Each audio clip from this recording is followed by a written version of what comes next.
Alright, so last week with the Whims Fate, it was just Erden and Rada. Erden had all the luck in the other world, Rada had none of the luck of the other world.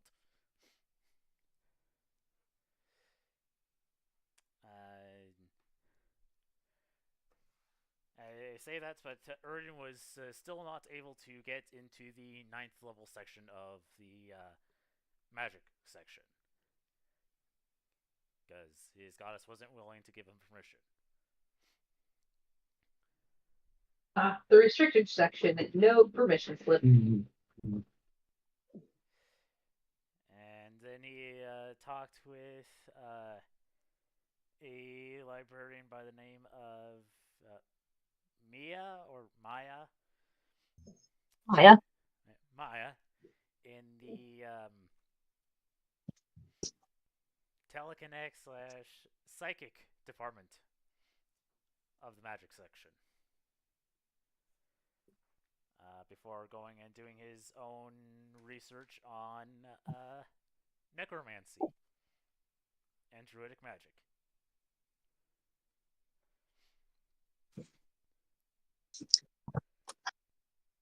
Yeah, only the opposite ends of the spectrum. As you do. Rada ended up spending half an hour just trying to figure out where the lunar deities were.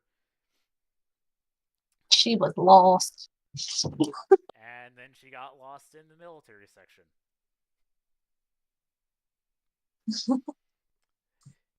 And this week, we continue our library adventures.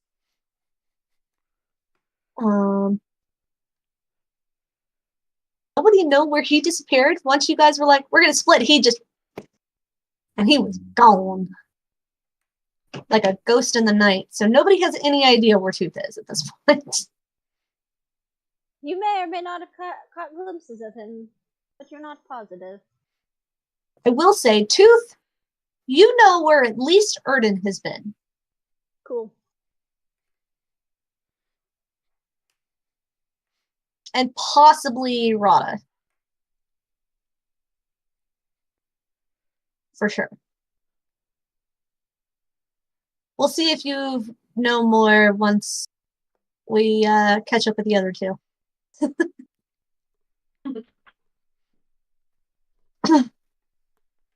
All right. Brina, you have been reading stories all day. Yep. You have found some good ones, so I'm just going to go ahead and list off the ones that you have read up to this point. And some of them you may have found multiple versions, depending on some of these stories have lots of different versions depending on culture, and some of them are translated and things like that. Mm-hmm. So the first one you found was the Epic of Gilgamesh. Of course. I mean, it's one of the oldest ones out there, so such an exciting tale. There's ghosts in that. There are, yes. It has been a long time since I read the Epic of Gilgamesh, but yeah.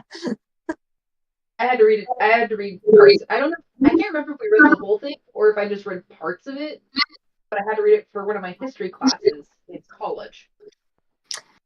Nice. I read it in my mythology class because the teacher I had was obsessed with Babylonia. So everything taken in mythology class. Yeah, it was fun. You also found the tales of Noah's Ark, Adam and Eve, and Enoch, which you have discovered. So as you're reading these stories, you've kind of picked up that Gilgamesh from Babylonia. You pick up that Noah's Ark and Adam and Eve and Enoch are all Hebrew from Jerusalem. You found the legend of Atlantis, and you found various forums, because depending on where in Greece they were from, they all had a different story about how Atlantis disappeared. Watch that bubble over Brina's head. Yeah. You also found a Roman version, which made it sound a little different. While the Greek ones all made it sound like it had been plunged into the watery depths because of Poseidon, which you know to be the story of what happened. The Romans seemed to think that it exploded and then collapsed.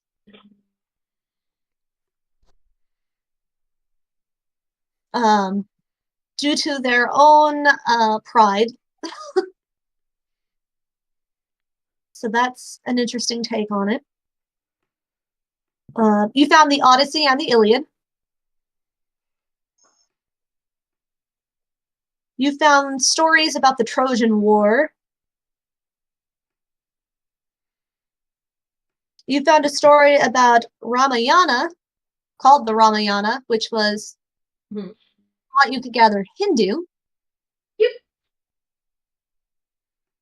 You found a story that you were actually familiar with, one you grew up with, one called Pele of Kilauea. Yay! Yeah. Which is the story of the goddess Pele and how she ended up in Kilauea. You found the oracle at Delphi. You found a story called The Exploding Lake, which seems to be an Asian tale. For player info, it is a Cameroonian story. Okay. You found one called Namazu the Earthshaker, which is Japanese. Okay. I might have found a whole website that was dedicated to stories that may have had a geologic reasoning behind it.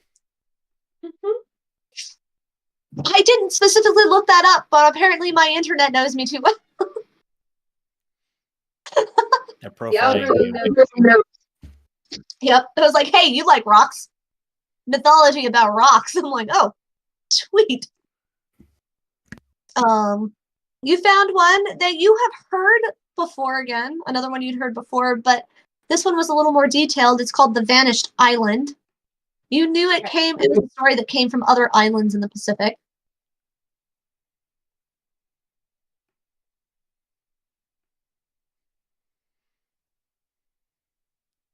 You found one that sounded vaguely familiar, but you know it wasn't from like the islands. You think you learned it from a mainland group that was called The Collapse of Mount Mazama.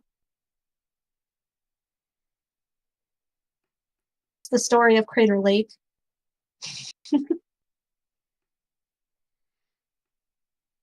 You found a few Egyptian stories, the tales of Prince Setna, one literally just called A Ghost Story, the Book of the Heavenly Cow, and the Eloquent Peasant. What was the cow one again? The Book of the Heavenly Cow. Which definitely sounds like a Hindu story, but hey. Did I find any stories relating to Taliesin? No, you have not. You haven't found a lot of European ones at all, aside from like the Greek and Roman ones. You're starting to wonder if anybody's written any of these stories down from the other side of the continent or not. It might have a new goal in life. There were 3 more. You found Oedipus Rex. Because of as she was getting into it and starting to read it, she kind of was starting to question whether she wanted to finish the story because there was a lot of not so good stuff happening in this story. I read like, Oedipus Rex. Huh? Yeah, I know. I read it. Yeah. I know. Yeah. I figured you had. I just like the idea of like, I don't know if I want to finish this one. I can see Brina like, maybe not on that one. Like, there can be some books I don't finish. That's okay. Yeah. There's some You stories that can be unsaid. you Did found not one. You found one called The Fourth World, Okay. which seems to be from a people called the Hopi. Huh. They have some fun stories. And I'm totally not biased because they're from New Mexico, but The title maybe itself, though, to me, that title screams the the Doctor. world. Yeah. A little bit. But apparently that is the world that we live on. I don't know what the other ones are, but they had to travel all this way to get there. The last one you found was one called Chichen and Chaka, the warriors who became trees.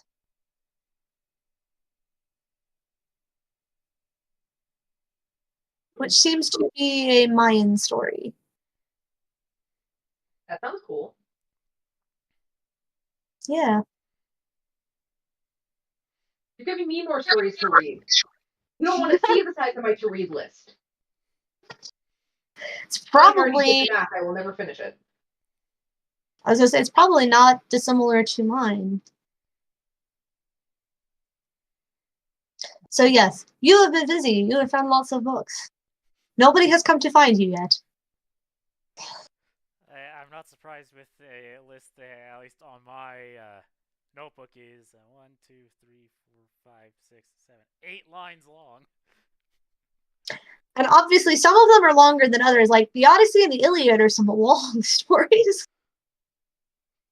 Well, what I loved is that you said the Odyssey, the Iliad, stories of the Trojan War, and I'm sitting here like, you mean more stories of the Trojan War, considering the ones you just said? Yeah. Because I've read, I don't know, I can't remember if we read the whole Odyssey and the Iliad in school, but I know we read at least a good part of it. My mother made me read the whole Odyssey in 5th grade. Not 5th grade, 4th grade. Yeah. Sophomore year of high school honors English. Mr. Graff's class. It's one of the problems with being homeschooled for a little while. Mom gets to do what I read. I did not like it. Mm-mm. I probably would have read enjoyed it it more if I had. and you read it for 4th grade. Huh? I said you didn't read it for 5th grade, and you read it for 4th grade. I corrected myself. I said 4th grade. Oh, I only heard 5th. Yeah, because I stumbled. I said 5th, 4th. That's what it is. I don't know when I was homeschooled, I think. So yeah, that's what you've been up to. So if at any time you would like to take a break and wander somewhere else, you are free to. If you want to keep reading stories, you are also free to do that. Give me half a second. I'm trying to remember what I wanted to do.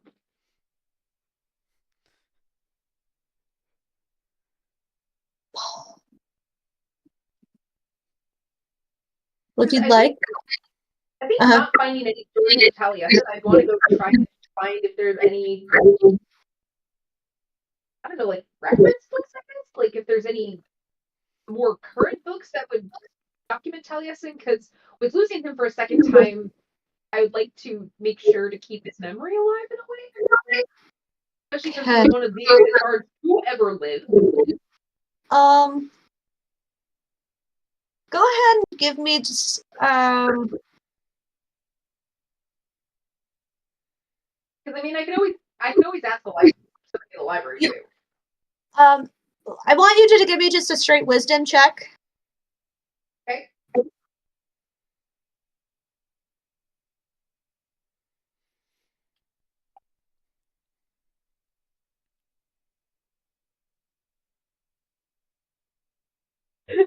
That is a natural 1. Well, I was gonna see if you could figure out. I'm so sorry, Kelly. I was just gonna see if you could figure out which section you should start looking in first, but clearly you don't know where to start. So maybe you should ask a librarian. It seems like the girls so far are not having good luck. There's too many books. I'm too distracted. There's too many stories. Maybe Adea will have to change that. I hope so. Or maybe she'll be just as unlucky. Change it there. Change the tides of the girls. How did I get into the cooking section? I don't know. Oh, don't remind me. Actually, I hope I don't end up in the cooking section, because if I do, Brina's gonna go realize, wait, this is food. Oh, maybe I can find a recipe for bread so I can bring it back to my people. Because I guarantee you I'm looking for bread recipes somewhere. She's going to be massively disappointed when she finds out you need wheat. I was gonna say, you haven't gone anywhere yet. Basically, you were like, okay, I haven't found any stories on Taliesin. Where should I go next? And you're like, I have no idea. Okay, this is how I see it in my brain. Like, little Brina's like sitting on the floor in between the shelves, like books piled around her. She hasn't like gone and found a comfy seat. She's just like sat down on the ground to read. And she like looks up, like looks around a pile of books, kind of looks left and right. It's like, oh, I have no idea where to start looking for info on Taliesin. Where's the librarian's desk again? Are all the desks downstairs, or is there one on each floor? Like, is she just kind of like looking around? This is her internal thoughts that I want like to clue people into. Yeah. A set of stairs. There's, before you get into any section, there's going to be a desk with a librarian or two sitting there. Mm-hmm. So there is somebody on your floor you can ask. If there isn't somebody, putting scrolls and books back and things like that. Okay. So I think I'm going to like shift the book that's on my lap next to me. on one of the stacks that I obviously have around me. And no, this is totally not what I do when I'm dusting my bookshelves and just stack the books around me. That's not what I do at all at home. But I'll just put the book on one of the stacks and it's like, oh, okay. Try and stand up. I have a feeling that I might be just slightly taller than the stacks. But at the same time, it's like, I don't want to leave all these books just here. Is there anybody that's like, is there a librarian that's like putting books away in the aisle that I'm in? That maybe I just didn't notice because I had books around me?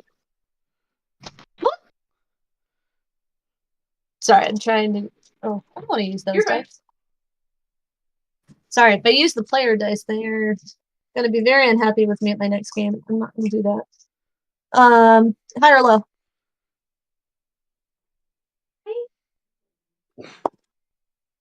There does not appear to be a librarian anywhere near you. Okay.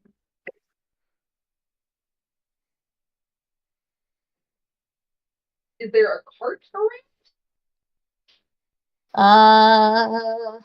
High or low? Low, and I'll probably be wrong again. There is not a cart near you. Okay.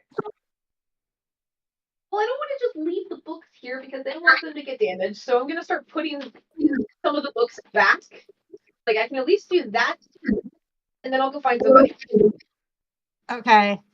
I want another wisdom check to see if you understand, like, remember first off where you got them from, and if you understand their Methodology. Their methodology. You might not know where to start looking for Taliesin. Oh, with a natural 19, I probably know this. Okay, yes. Before you even started taking the books out, you were like, okay, we've got this by author and by alphabetical order, and I can put these back where I got them because I can only reach certain shelves, and I didn't climb any ladders this time, so I should be good. And you're able to put them back where you found them. I'm impressed. You were the only one so far who understands the library system. The other two found out. Yay! And I genuinely don't know I know how to do that. Which is actually really sorry, complete a side note, but it made me think of a funny story from our trip to Kentucky to visit Dominic's family, and my mom says she came out with this too. I got to go see the Frankfurt Library. It's gorgeous, and I love it. And I was looking at the shelves, and I recognized that one of the books was actually on the wrong elf, and so I put it in the right place because I'm like, yeah, no, this doesn't go here. The author's name was completely wrong. I'm like, no. That's funny. So I love that Brina's just channeling that. Hey, it's not my fault that I rolled 2 natural ones in a row. Oh, not good. We're like total opposites. He kept rolling natural ones, and Marco kept rolling nat 20s, and I was just like, guys, can we like meet in the middle somewhere? No, It we got know to the your point- checks are too high. It got to the point where I put my Rada dice in dice jail, Oh. and I don't have a dice jail. I was about to ask when the last time Rada's dice were in dice jail, but if you don't have a dice jail, then that answers the question. Yeah, it was the first time I've ever had to put dice into dice jail. We're just not having. All right. Now that you've got everything put away, Make my way over to the desk. give me a survival check to make sure you can find your way out and back to the desk, because this is a very large library.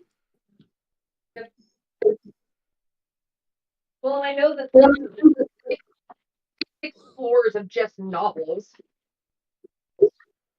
That is a 15. Okay, yeah, you're able to find your way out. And at the desk, you will see a librarian sitting there. You assume they must be bored. You can't tell from their face because it seems that this person has the face of a bird with a very curved beak. But something is leaning back in their chair, like they've got 2 legs up, and they're just kind of like got their head draped back, their arms draped down. And he looks ready to topple over. Can I see over the desk? Not when you walk up to the desk. Most desks sit at like about 4 feet. Yeah, I was gonna say they sit at about 4 feet, so it's like, you know, up over your head. Yeah. So I'm gonna go up on my tippy toes and like hold on to the edge of the desk. Excuse me. Oh, he startles and his chair topples backward, and there's a crash, and and then they get up and they like lean over the desk. What do you want, child?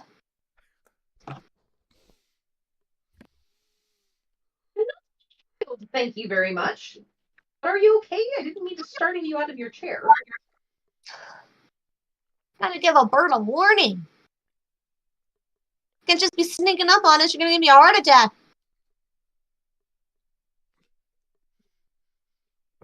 My heart already beats fast enough as it is. Whew. Is this a hummingbird head? No. It The is long- like an ibis. Okay. Sorry. Well, when you say your bird already beats fast enough as is, it made me think of a hummingbird. I'm like, wait, what? Birds' hearts do beat faster than ours. True. Hummingbird general. hearts fast. Oh yeah. Oh no, if I were doing a hummingbird, I'd be channeling New York. Oh my god, she almost gave me a heart attack. I could have died, and I don't know what I would have done, and it would have just would be my You sound hummingbird. like a New York auctioneer. Very good at it. I'd have to have Megan do it. Megan's really good at the like really fast. Mhm. Oh, I missed. Hi, what are you doing on the floor? Yes, no, he isn't. Okay. You don't know what it is yet. That makes much more sense, but with your description and the heartbeat thing, that's where my brain went to. So How can I help you?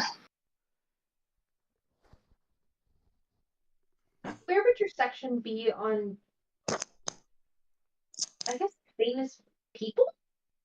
I'm trying to find stories specifically about Taliesin. He's one of the greatest bards that ever lived. You want stories on bards? Well, More like histories, I guess. I'm looking for actual stories about him, or maybe stories that he's told. So stories that he's told would have been more in this section. I just wasn't sure where to start looking for any of the other books. Depends on the type of bard he is. Was he a storytelling bard or was he a singing bard? I do not know this Taliesin. This heart breaks. Yeah, from the wrong country. I do not know. With him leaning over the desk, so I can actually see him, I'm gonna like go down back onto flat feet, so I'm not up on my tiptoes, gripping onto the desk. Him leaning over, you would have had to immediately drop down because his beak curves far enough that he would have like clocked you on the head with it. Okay, good. So yeah. Talius was more of a singing bard, right? Yes. Bree's just gonna put her hands on her hips and like, well, I'm sorry that you don't know who he is, but he was a singing bard. Then you will probably want to go to. Hang on. Then you will probably either want to go to Euterpe or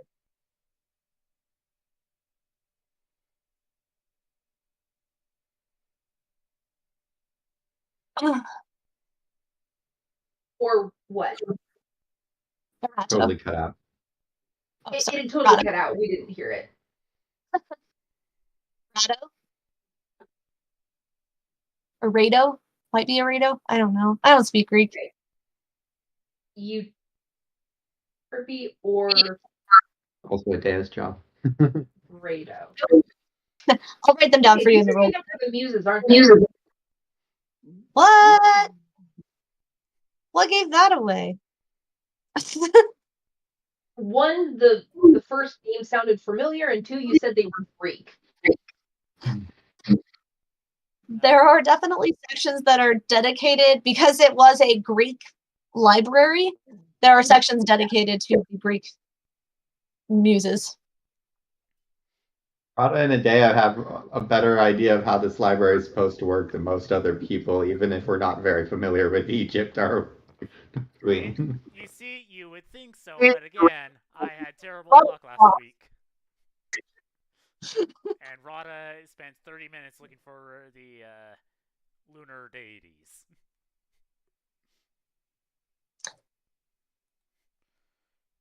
At the very least, Rada's not having any issues with the translations. She just can't find anything.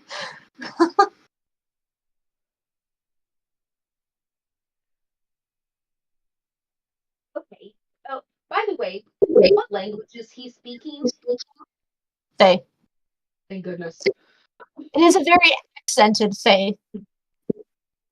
Euterpe or Erato? Yes. And you think part of the reason that it's very accented is because he doesn't actually have lips. And you're getting lots of clicks. And he can't say things like M's and P's and, things that require lips. So they sound a little funny coming out of his mouth. But he is trying. So it would be like Uterte and Erato. Yeah. I play a character who does not have lips, and will tell you when they're like, "Hey, have you seen my mom?" She's like, "I can't say that word." Yeah, you'd say, have you seen my mom? No, my mom. Just don't close your lips. I know. I've tried. Just I'm not even gonna bother. I was like, Okay, she just said, so I have no idea. Euterpe or Erato. Okay. Oh, sorry. By the way, what is your name? Adea has returned. I'm not Adea. Brina. Brina has returned in full force. Do you expect nothing else? No. There's part of me that almost wants to give that life to the theater. Are you not entertained? I was thinking of exactly that, the way you said, were you expecting nothing else? Like, that's what I'm supposed to be saying. I'm supposed to be saying, are you not entertained?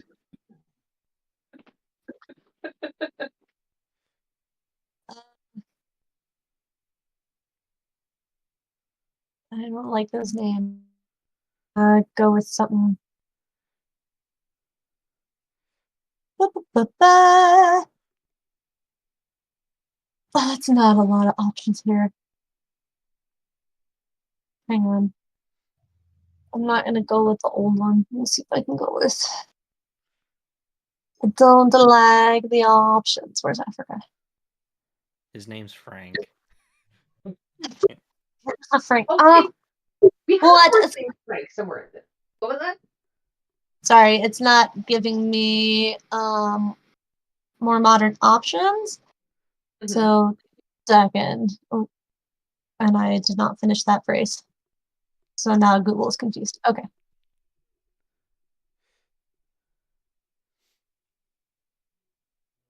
Ba-ba-ba. I mean, there was this kind of librarian in the short story I wrote.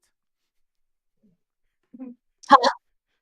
I've decided librarian. I could. What is this? Go away.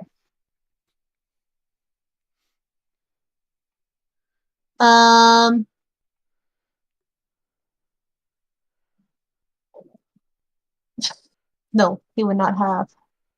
Sorry, I gotta find one that doesn't have M's and B's and stuff in it. You're fine. Chetaluca. Chetaluca. Chetaluca. I will post it for you. Thank you. I love when you voice the settings. Chetaluca. Okay.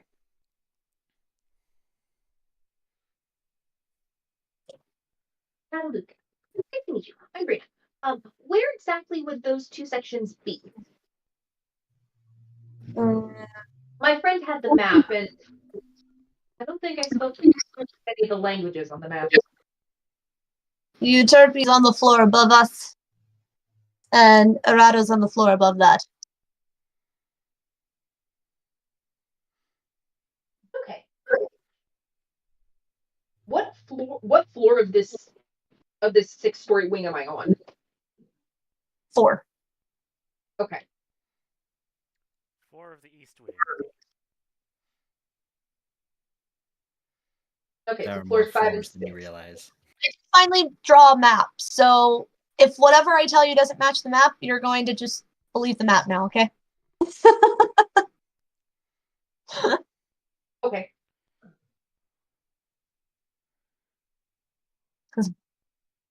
Excellent. Yes. Thank you. You're welcome. And I'll leave the desk and head for the stairs. Okay. I'll You try. got a little. It's going to take you some time, so we're going to hop to Udea real quick while you're climbing stairs. You need that short leave. Yeah. I mean, hey, Ern had to go up 2 additional floors. Makes sense. He went all the way to the top. And then was told, nope, you can't come in this section. All right, Udea. Okay, Once let's everything, see. what's the first thing she wants to do? We found Tong yet? Because one of the things that is still a pressing concern is that Adea's head needs some straightening after The Dacker incident. Tong is on sabbatical. That was the last thing that we know. So Tong her has left the location. library. We don't know where she is. So, she could be here, she could not be.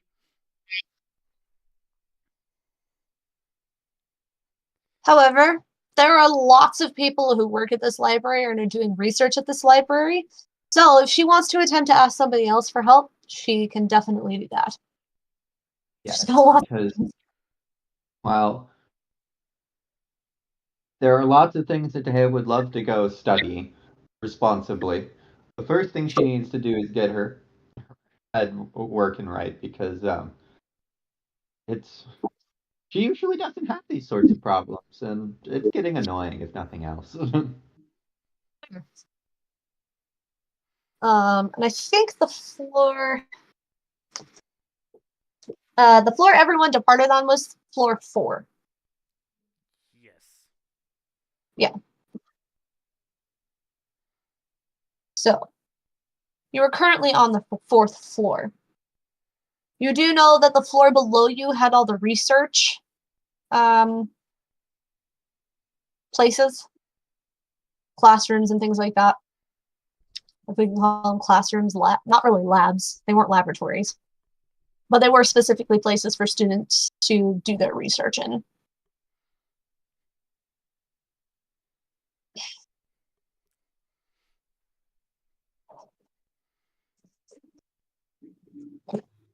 Get out of here. Okay.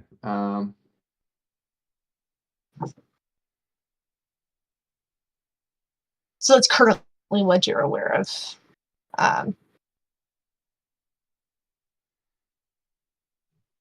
There are also, like I said, help desks on every floor. So if she's unsure of where to start, she can always go talk to the help desk and get pointed in a direction. Excuse me, I'm looking for somebody to help me with magical brain surgery. Ah, yes, I need your humors adjusted. We have a brand new chisel ready to relieve all that pressure. Adea's maybe Adea may be a wild Amazonian, but she does know a bit of Greek, and so she walks up to the desk. Yeah. There is a young woman and a young man sitting there. One of them is very, very pale with very light, almost like, think Draco Malfoy platinum blonde hair.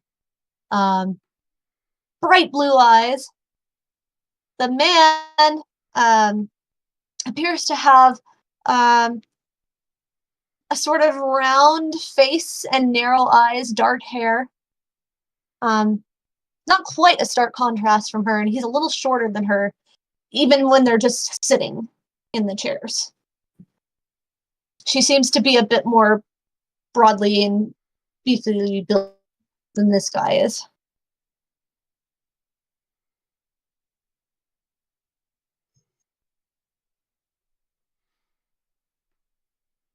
Hello, I was looking for some help today. Oh, yes, what can we help you with? I'm looking for someone who may be knowledgeable in communications of the mind, potentially Gnostikos?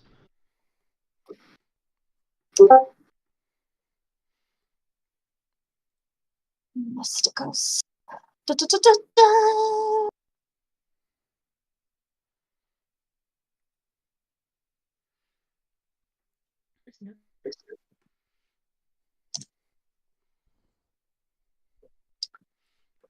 Cognitive.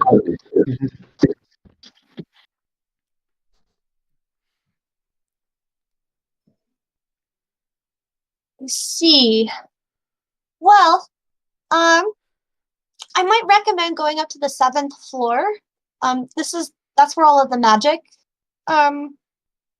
is kept, like magical scrolls and things like that. But there's also a section of that floor that is specifically for those who are psionic to some degree, where they go to practice. And I know that there are professors who have offices up there who might be able to help you with this.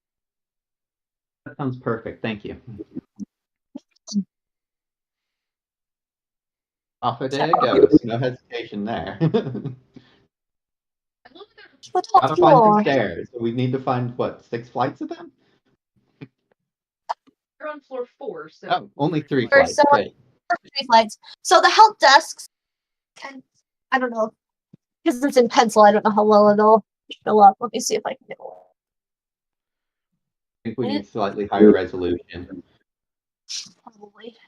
I don't think Yeah. 720p is going to be able to do it. Right. So essentially, Tell Eric to get you a nicer camera. Eric, for Christmas, I want a nicer camera. How about some headphones so you don't have to hear us through your own microphone? I do have headphones. I'm just lazy and don't want to put them in. Jen, I think from what you're trying to describe, like the help desk are like basically like at the base of the stairs. As you Stairs? go onto the floor. The help desk is like right there. Okay. So you're like right next to the stairs. There's one that goes up and one that goes down. So you can just head up the one that heads up. Excuse me, sir, but you do not get to eat pizza crust. Oh. Now I'm just imagining like the help desks. They're kind of like those tables in longer runs that actually have like cups of water or something. So if you have to go all the way up to the higher floors, it's just, oh, you're doing great. Here, have a refreshment while you're going. That's probably how I Erden got love up there. that idea so much. All I can think about is this play that Megan's friend was in. She did there's this one. It's the only thing I can really remember where she's like, and they go back and forth and back and forth and back and forth and forth. That's exactly what's happening. Gotta go up the stairs and I down.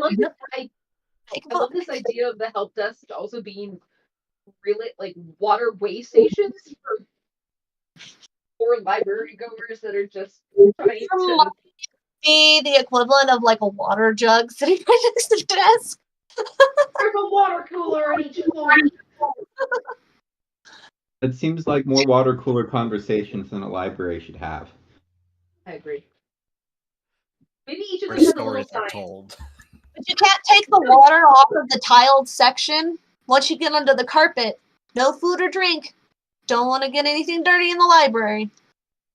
I can also imagine just like a little sign hung on the water cooler. It's like, please no conversations in the library. If you must talk, go down to the atrium. And he's like, if you must speak, go away. You know, if this were like a modern day library, there'd definitely be like an Italian soda fountain down in the atrium. And like, you know, Dunkin' coffee. Just like an MSU. Adrian would have its own little cafe. Yep. And if it's like most other libraries that I've been in recently, there's going to be a little like Friends of the Library bookshop where they sell the old copies of stories.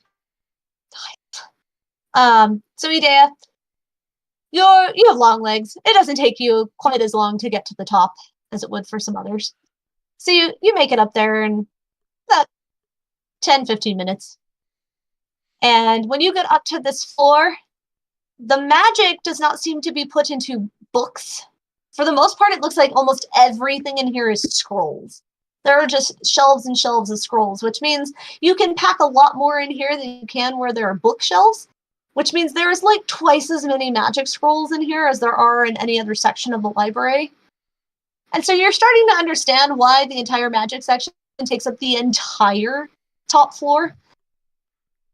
And there does appear to be a room. There's like a map up at the top that kind of gives you a picture, but it does seem like in one corner there is a room that's labeled psionics. And I say room, it's like a big space with little rooms in it. But you can head that direction and people you need to see. That is, yeah. I see no reason to delay. Magic scrolls are interesting, but right mindset first. When you get over to this psionic section, you will see a couple of people who are staring at each other quite intently. It's interesting. They're just like glaring at each other, but it's such an intense stare. One of them like cocks their head as they're staring at the other one. Like they're not even blinking. It's kind of creepy, honestly. There's somebody else in the back corner who seems to be moving things with their mind. There's like this ball floating in the air in front of them. And this young man walks up to you.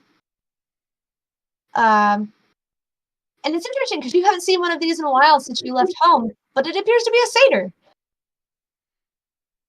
And he smiles at you and he says, "Hi, can we help you?"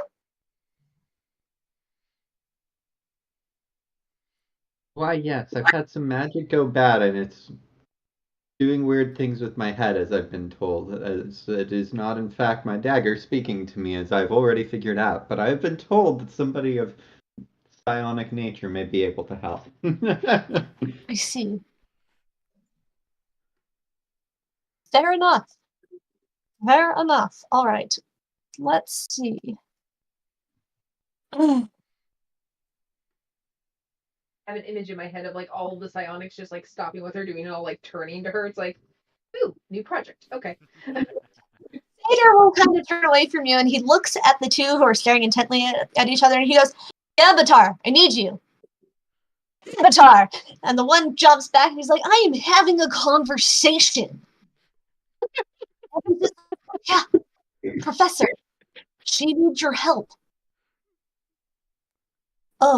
Oh, sorry. Yeah, this is gonna have to wait. But keep practicing. And the satyr's like, "Please don't do it on me. I'm so tired of you getting into my head. It's weird. Stop. Please." And Gambatar just looks at the satyr and the satyr's like, goes to sit with the other kid. So Gambatar stands up. He's an older gentleman. A little rotund in the belly. He's got a round face. He's got a little mustache. Kind of thin mustache. Brown eyes. His hair is starting to thin a little bit on the head. All right. How can I help you? He's got a very thick accent.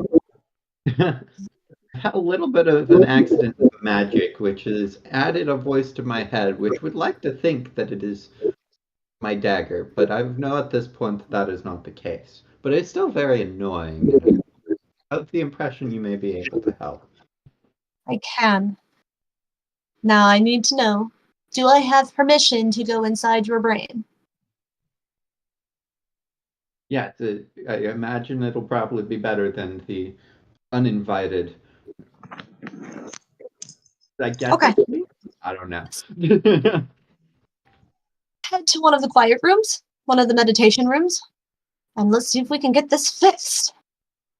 And he'll kind of start making his way through this open space to one of the small enclosed rooms that actually have doors on them.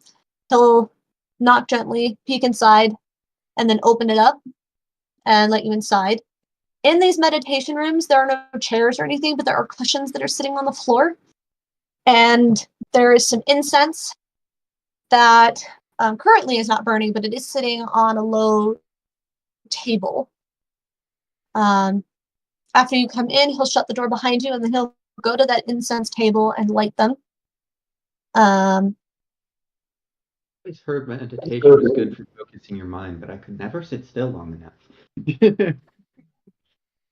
Don't worry, I have a way to encourage you to sit still.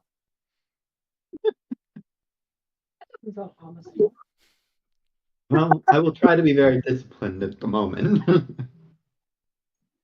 Just give me a straight intelligence check. Sure.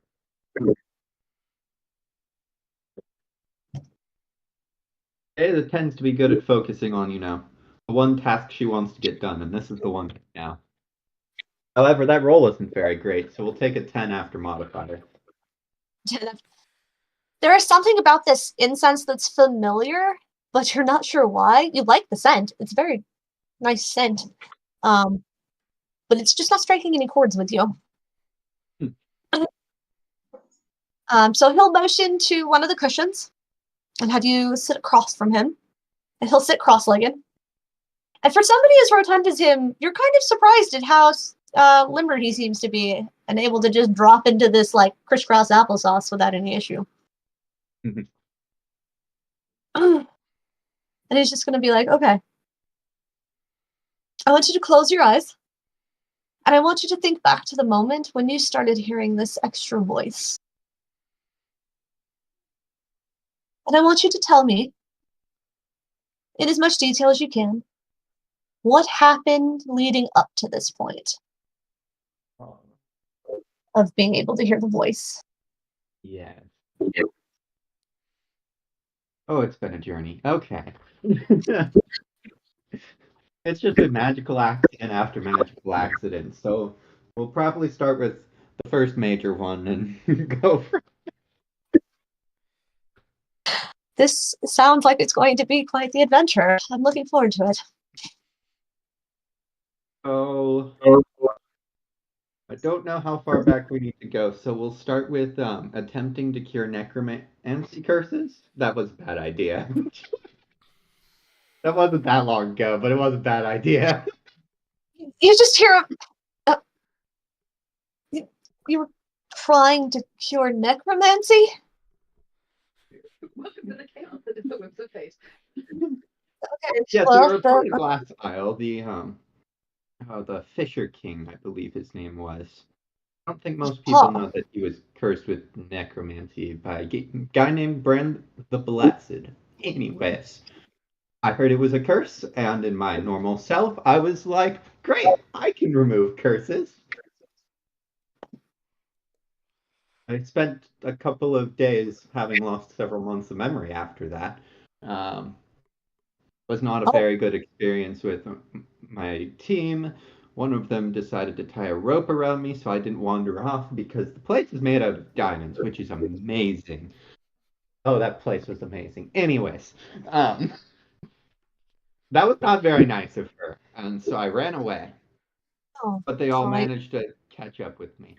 Anyways, got my memories back. Didn't take very long before we were already on a boat that wasn't going where it was supposed to be going, and we got caught up in a. Trying to remember if there was a storm or not. I don't think there was. It was. There was. There was? Yeah, there was a hurricane on the boat. Yes, there was the hurricane on the boat, which I also tried to fix. I think that I attempted to destroy the water and see if that would fix the problem. I think this is when this started. That's when the voice started. Was when you tried to spell water.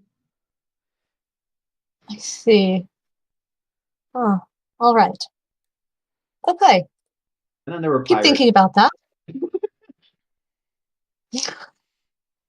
then there were Keep. pirates. You can kind of hear in his voice as he's just like, okay, keep thinking about this. Relax. And then you're going to feel a knock inside your head. Like someone knocking on a door. It is your choice whether to open the door or not. The concept of a knock inside my head is a little bit strange, but I believe that is what I'm supposed to be looking for. I'm supposed to let him in. Somebody seems to want in. Once you open that door, you can now feel him in your head. He's a calming, warm presence. There's nothing threatening about him. Honestly, it reminds you of like friendship and fun summer days and family, that kind of thing. Mm-hmm. You're also cognizantly aware that he is projecting those feelings to you so that you do not accidentally thrust him out of your head because somebody else is in my head. So he is helping keep you relaxed. Not as quite as warm as opening the door to a running forge, but a nice bit of warmth nonetheless. Right. He has managed to get into your mind where you are recalling this dispel magic going awry first, because that is the most recent. That's right. It was a dispel magic. We were like, maybe it's magic. And you can feel him kind of poking around. You actually feel him moving your thoughts around, and you're seeing perspectives that are not your own, and you're not sure how he's doing it. It's kind of weird, but also kind of cool. It's like seeing your life in like panoramic. within your own wonder head. what it's like being him in Adea's head, because Adea's head is very busy, and I have to imagine that many thoughts flying around is very chaotic. You do feel like he has basically put walls up to keep everything that is irrelevant out of this space for now. This guy is clearly a professional and knows exactly what he's doing and what he's finding. Some as he's of the through- wisest your mind has ever been. For me, You'll see all I can that- see with how busy she says her mind is like the futuristic, like flying cars zooming around in the world, in the sky. I feel like those are her thoughts. It's like the Jetsons in her head. Yeah. Put up some nets before walking behind the guy who has a pitching machine and going at it. As he's kind of rotating things, you start to see this golden glow. And it looks like suddenly he's revealed all these threads. And he's kind of plucking on the threads. And you can feel certain thoughts as he plucks on those. Things like, I like strawberries. Well, maybe not strawberries, because those are a North American thing. Grapes. I like grapes. Plucks on that, and you're like, oh, why am I thinking about that? Apple was pretty good. Pineapple. Yeah. Or like he'll kind of play with one and it's like, man, I really hated that I had to read that book. Why did my sister make me read this book? This was so dumb. So pointless. And that feeling is not interesting. I want to go back to the forge. You realize that in one spot there is a knot in these golden threads. And he's kind of looking at him and pulling. The reason he's plucking is he's trying to pull and see which threads are actually caught in there. He goes, okay, this is going to be fun. So what I'm seeing here, first off, to help you understand how your brain works. A lot of people don't know because they're not psionic. They don't have to figure out how a mind works. Your mind works by using electrical charges. You run on electricity. Like lightning? Like lightning, yes. Very small bursts of light. Which I'm sure Ide is like, oh, that's cool. Right. And you have a little bit of magnetism in your body that allows you to orient yourself so you don't get lost. You always know where north is. Right now, your electrical current and your magnetization are in a knot. Somebody has come through and tied you up. And that is probably why your magic is not working the way you expect it to. And this may not be anybody's fault. You may have gotten hit with a rise spell at some point prior to this to make any of yours start to backfire. It may have been that you just were not close enough to the ley lines for it to react properly, and so the body reacted and got tangled. So I am going to untangle you.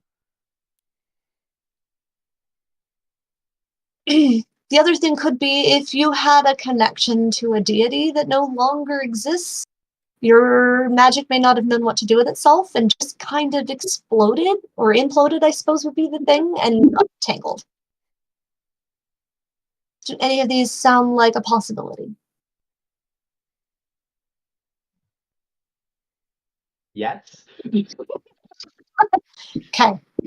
So maybe the start there. I'm going to start pulling gently on these threads. If it starts to make any part of you tingle, tell me. I don't want to damage your brain while I untangle this, okay? Okay. Okay, so what I'm going to do, I am going to roll some dexterity checks, and I want you to roll me wisdom. So I'm going to roll a dexterity, you roll a wisdom. Oh, good. Wisdom is another one. Are they wisdom saving throws or just straight wisdom? Just straight wisdom at this point. I think it's so funny thinking of all the things that he talked about, and it's like, yeah, Adea's well, Adea wasn't very good at worshipping any deity. The one that she would have been closest to is definitely dead. She's definitely smacked herself with a couple of spells she shouldn't have.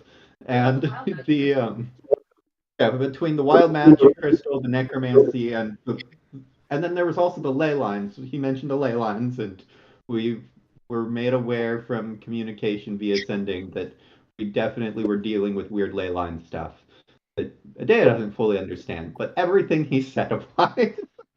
She's like, maybe I was just in the wrong place at the wrong time too much. Right.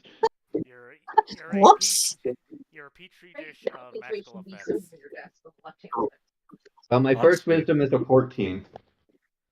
Okay. 19. So far, things are going good. You're not feeling tingly. Things are starting to come unraveled. You are starting to feel like you're getting some feeling back that you were missing.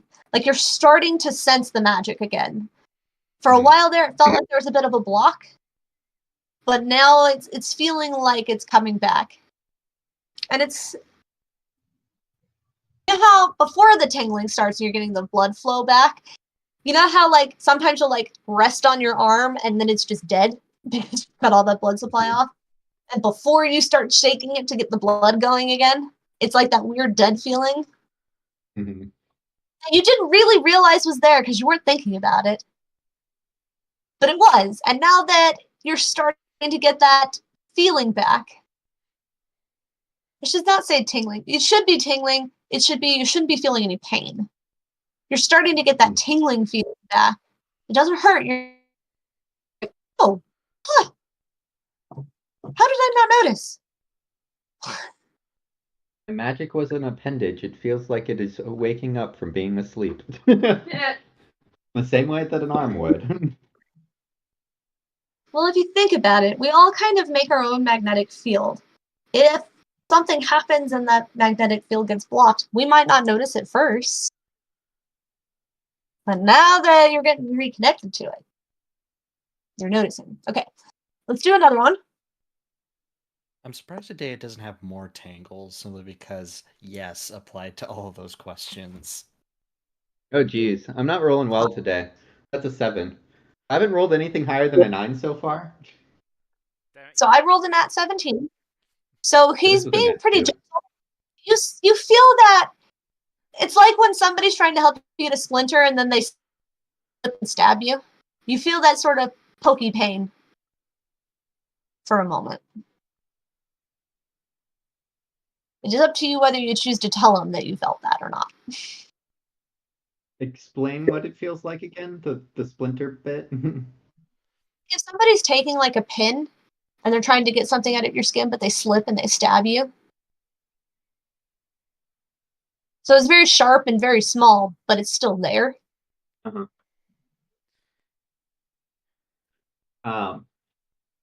That look, Marco. It's like you've never tried to get a splinter out.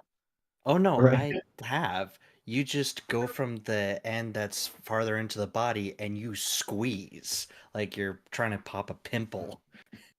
Or making grape juice out of Adea's actual like, grapes. yeah, I remember that time that I tried to use a dagger to get a sharp metal shaving out of. It feels like that. That was a bad idea. A lot of those apparently.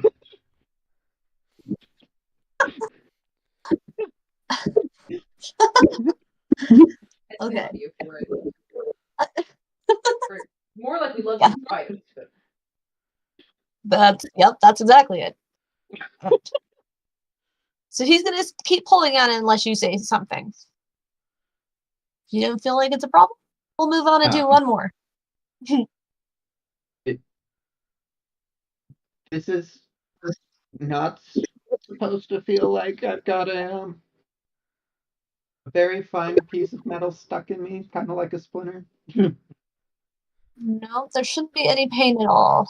Okay, let's see what's going on here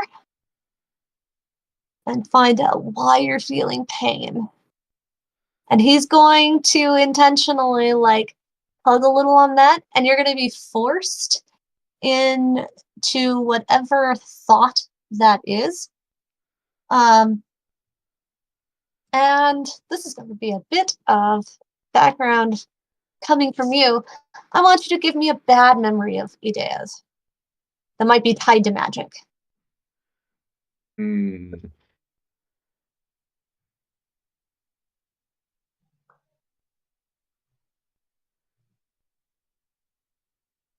Any other specifics, or just like pick one? Because I can think of a few different ideas. Like we had the incident with Tiberius, or we know that she's had several incidents where she did not enjoy learning to heal when she could have been. She's also been mildly frustrated before to realize that she cannot use her magic that makes forging stuff go faster nearly as well when she's not close to a forge.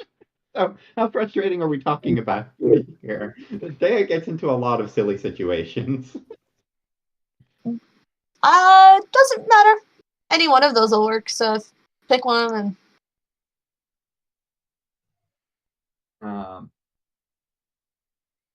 Let's go with the Tiberius one because it's such a funny one, but also very well.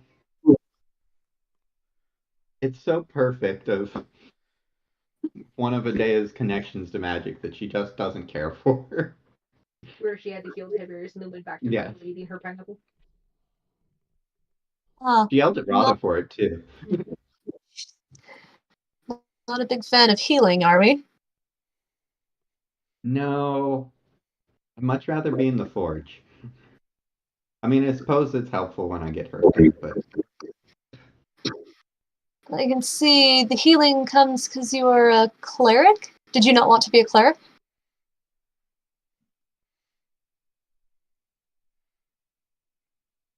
pursued this path for my interest. For the interest in the forge. Yes. I see. If you could find another path that didn't involve all the clerical bits, would you take that? He's still kind of like fiddling around in there as he's asking these questions. Almost as if he's trying to distract you. Yeah, probably. Excellent. You should. Unless they were yank. better together. He's gonna yank for a moment, and it will untangle whatever that was. So there's one that's been untangled and pulled out. And for you, it'll feel kind of like somebody yanking on your hair for a moment.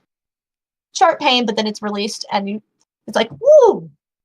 And you suddenly like feel this weird flow of like that energy that you were missing, that magical energy. And it's kind of tingly, and it feels like that cold shiver that goes down your spine. It's like, whoa. Whoa. All right. Well. Wonder if that unmaking arrowhead felt the same way. I hope I never have to find out. Okay. Let's keep going. One more. I like this dice. It's rolling really well. Oh, that's better. 18. Oh, excellent. Ooh. So we got a 17 and an 18. This is like good stuff. All right, so he's digging back into your tangled mess. And he's actually slowly managing to unravel this easier now. And finally he's able to kind of pull all that apart. And you get full feeling back. And it's weird because you felt constricted and cut off. And there's one like thread, and this thread is duller than all the others. And he's kind of looking at it and pulling at it, and it's not bringing anything to you. And he says, this was the connection to your deity. Apparently because you lost it. It was holding back the actual magic that you have. You did not need a deity to learn magic. Did you know this? Were you aware of this? I never gave my deity that much attention. I literally only gave him that much attention when he gave me that much attention.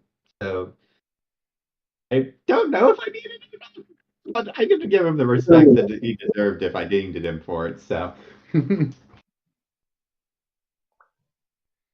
But that was what was keeping you tied down, essentially. is that this connection, I don't know if he was trying to rein you in and then died. But that was what was holding you back. So from here on out, I suggest you find a new method to release your magic. Check the rest of the floor. I'm sure you'll find something you like. I recommend probably not going with any more deities, because I think that their magic will tangle with yours and cause this problem again.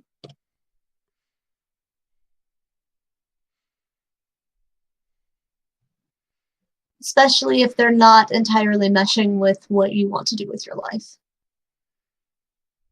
And it's fair. Sometimes the deities just aren't the path. It sounds like I'm about to be a new woman. This is going to be exciting. All right. We're already for doing a little bit of that.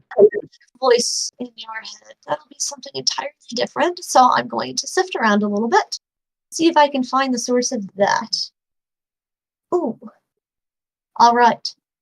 I'm going to need you to guide me, because that was a nat 2, and I am not going to find it without your help.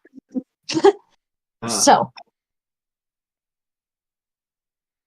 The voice? Yes, the voice. Looking for the dagger voice. The dagger voice. Yes.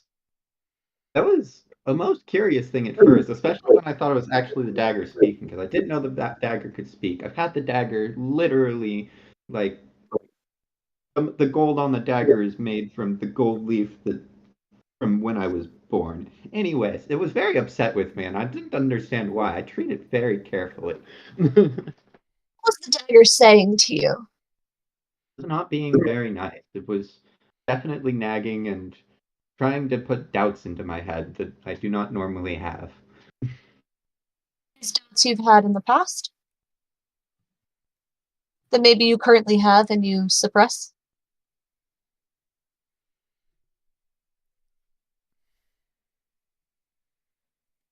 I usually am just kind of barreling into the next thing.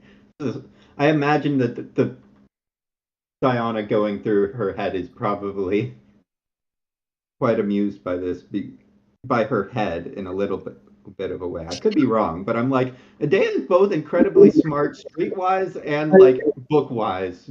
Her intelligence and wisdom are very high. So the only thing that's keeping her from making smart decisions is being impulsive.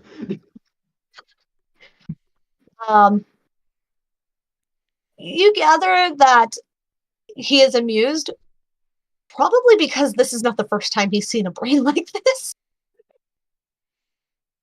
That he's old enough that he's probably seen a wide variety, and this is nothing new. Which is probably why he can just block everything out that he doesn't need to see, and just focus on what's busted and needs fixing. Even if it may not have been easy for someone of less capable qualities. Yeah. Okay. Why do I feel like if he had one of his students do this instead, if the student would just be like too frazzled, like, what the heck is this? Therapy session. Stop it. But yes, at first it was very upset about being mistreated, which seemed entirely misplaced, and I tried to put it back in its place. But after that, it was much more, trying to put me down and telling me my work wasn't good enough, and... Okay. Tell me. Yeah. Have you ever felt like you have been severely mistreated? Aside from apparently a friend tying you to a rope with a rope. Any other times? Yeah, that definitely made me feel mistreated. That's why I tried to run away when I didn't remember her, and I still need to have a stern talking with her. I would definitely have a chat. Kindly. I know you're impulsive, so be kind. I'm sure there were good intentions involved, if they are your friend.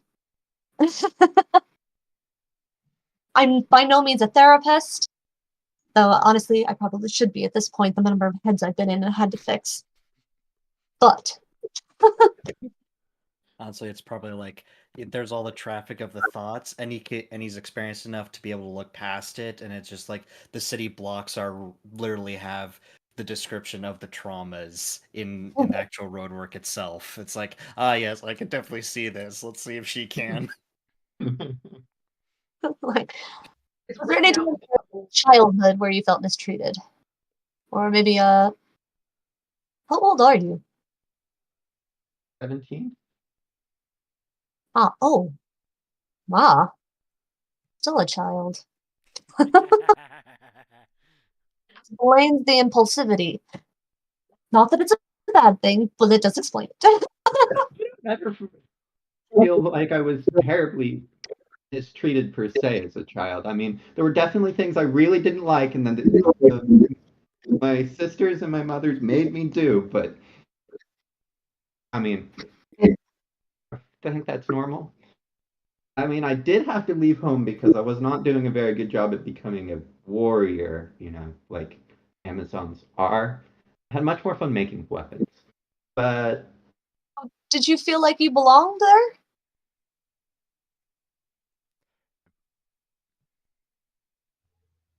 I mean, I felt like I had a place, but I clearly was not doing everything that was expected of me.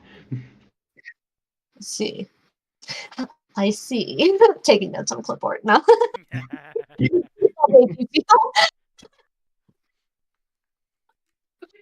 characters end up in therapy. Granted, with the amount of crap that our people have seen, I'm not surprised either. It's really only taken me to this point to get to the point where I actually tried to do what they said, because when they told me to leave and learn through the world to become a better fighter, I mostly decided to use it as an opportunity to wander the world and learn new forging techniques and go see cool masonry, and didn't really intend to learn anything they told me to do for a while.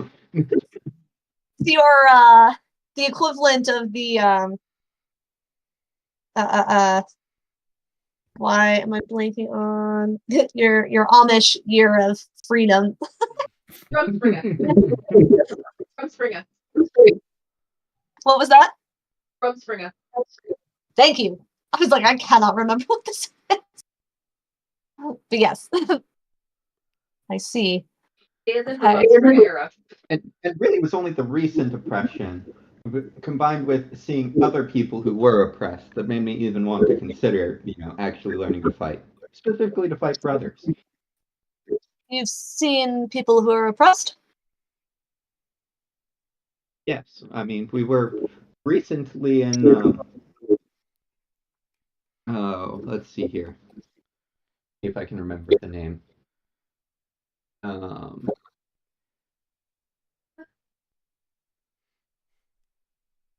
Londinium, and met a wonderful noble lady druid.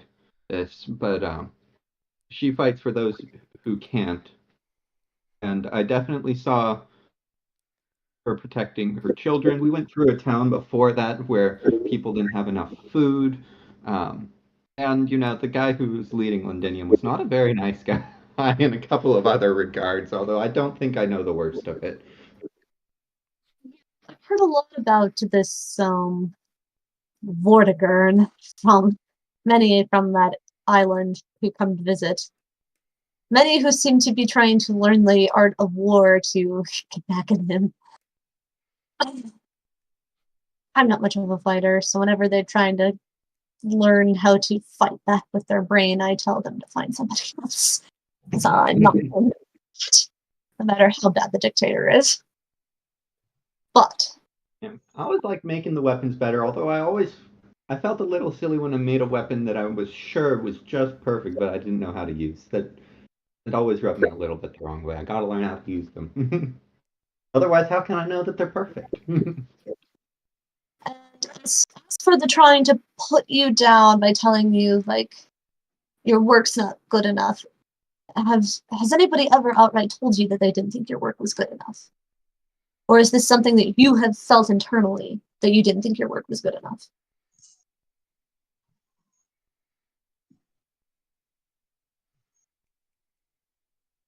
I can't think of anybody who didn't think my work was good enough. Personally, I always think it can be better. There's just so much potential for growth. But no, I think most of the people that I give stuff to are, I would say, happy customers, but I have a bad habit of not selling things. Okay. What was the other things that you had mentioned that it had said in the putting you down category? Let's see here. Earlier on, it was more of a like I was mistreating the dagger itself. Before it went more into the, my work wasn't good enough and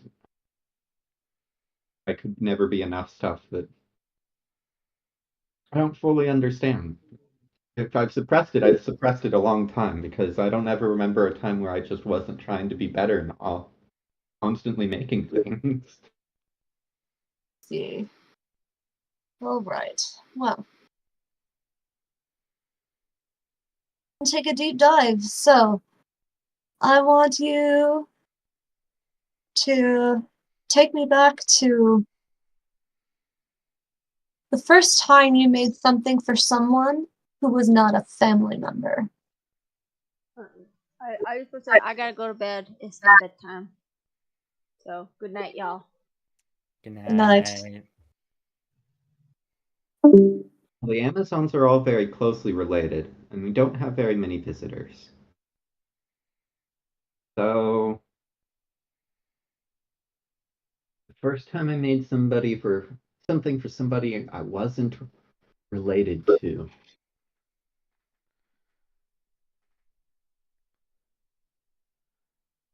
Really making me day, I think, this session. I'm kind of trying to think if it's a moment with the party or if there's some backstory that should be there before that. Because So that I know Brightheart is probably a likely one if it's in the party. if it was the party, I'm pretty sure it's the cross she made for Tiberius. Huh. Was that before the Brightheart or after? I'm pretty sure that was before the Bright Hearth. Yeah. Because the Bright Hearth was in Atlantis after we'd gotten that emerald. The cross was made In gold, not gold. It was when they had first gotten into the other world. Mm-hmm. Before they'd caught the first ship that was to go down.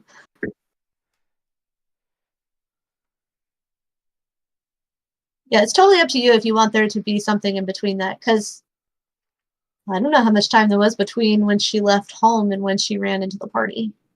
Right. She knows a lot for her age, but I suspect that this was her first time completely on her own, even if she's been exposed to other things through more guided activities. So, yeah, I'm gonna say some of my creations were probably sold to people I didn't know. When I had more guidance and people telling me that I shouldn't just give things away for free. But the first time I actually interacted with somebody I didn't know and made them for something was probably a rather shrewd merchant by the name of Tiberius. Okay. I think he would have liked to market what I had to sell, but I'm not the easiest person to work with in that regard. Let's see if we can take a look at that memory. And he'll kind of, as you were talking about Tiberius, he was specifically like, Tiberius, and like opens a door in your mind that's apparently involving Tiberius. And of course, it's Idea's brain, so there's lots of flashes of moments with Tiberius. As he's looking at these, it seems that Tiberius is a very grumpy man who has like nothing nice to say about anyone. Traveling. And it's going like this all the time. Why am I still here? Why do you keep doing this? That's a nice cross. Well, he seems to have enjoyed what you made him. Yeah. And you know what? Just for thumbsies, I wanted to. He's going to delve more into the cross there, and I want you to give me a wisdom save this time. Oh man, I'm glad I have such high stats because my dice aren't helping me. That's a 15, the greater half of which came from my stats, and the smaller half of which came from my dice. Do you think your dice are punishing you for instead of been lifting your backpack? Not long after you'd made the cross, it's like it didn't quite click with you, and maybe it's not that it didn't click, maybe you had decided to forget this. But he just like almost instantly turns around and sells that cross for his own benefit. And he sells it for like a lot of money. And it's like he didn't treasure this thing that you worked hard to make for him at all. He just got rid of it. And as you're looking at this memory that you've forgotten, you start to feel just that twinge of annoyance. Like, excuse me, I put a lot of effort into that. And if anybody should have made that, it was me. And you should have treasured him more. And you're starting to realize, I was not happy about this. That he did that. Like, how can you do that? And then you're like, well, I know why he could do that. Because he's a two-faced bastard, that's why. It's not like he's ever like cherished anything that anybody's done for him in this group. It should be any different. But it still stung a bit, and you're just like, wow. And then, of course, not long after that, you made the bright heart for Erden, who has definitely been treasuring it. And so maybe a little overshadowed because you were so excited that somebody was using something and was very excited about the thing you made for them. Mm-hmm. But there was still this little stinging, like, betrayal that kind of was there. And it's funny because looking at this and feeling this, Granbatar,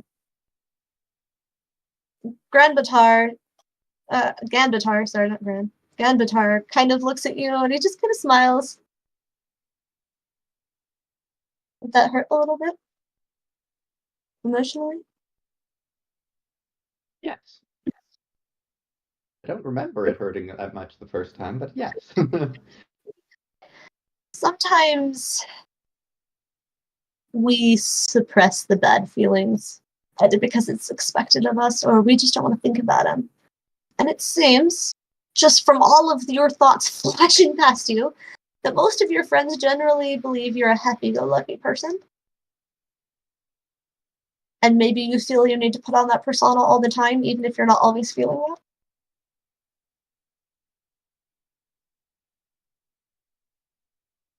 Not even sure if it's their expectation. I'm not sure that I could sit quietly with my own thoughts long enough to be happy with them. I'll probably keep myself feeling that way by continuing to move forward and not thinking as much as sometimes might be beneficial. This memory is going to be the closest to that nagging voice of your dagger. And it appears that maybe your subconscious was reaching out to you prior to help. I don't know if you're still traveling with this Tiberius. Like I said, your thoughts are flying past, and there's only so much I can take in before I start to get dizzy. So, if he is, maybe you should talk to him. If not, what I would do is just let it go. Forget about him. He's not important. Move past that, and you should be good to go, and that voice should stop. Because it is your subconscious talking to you. I'm not finding somebody messing with it. So for some reason, you decided to be annoyed. by this one little Maybe thing. I should figure out how to slow down enough to, occasionally consider my own thoughts and what I'm doing with my entire life instead of just moving to the next thing. Possibly. I'm not your parent or your therapist, so you don't have to take anything I say. Hard, I don't know if we'll ever see Tiberius again, although maybe we should be concerned about the army. Anyways, that's neither here nor there, unless we end up back there. I'm just not going to ask. Yes, that's what I'm gathering. I'm going to pop out of your head before either of us get exhausted. So I will see you in the waking world. And it'll be weird. It's kind of like a suction cup, and it's just, and suddenly he's gone, and you're yourself, and you're able to open your eyes, and he's sitting across from you. He's like rubbing his temples, and he's just like, oh, I'm gonna need to sit still for a moment. Few more things going on than just what was at the forefront of my mind, I presume. There's so much going on in your head that I don't know how you're standing upright.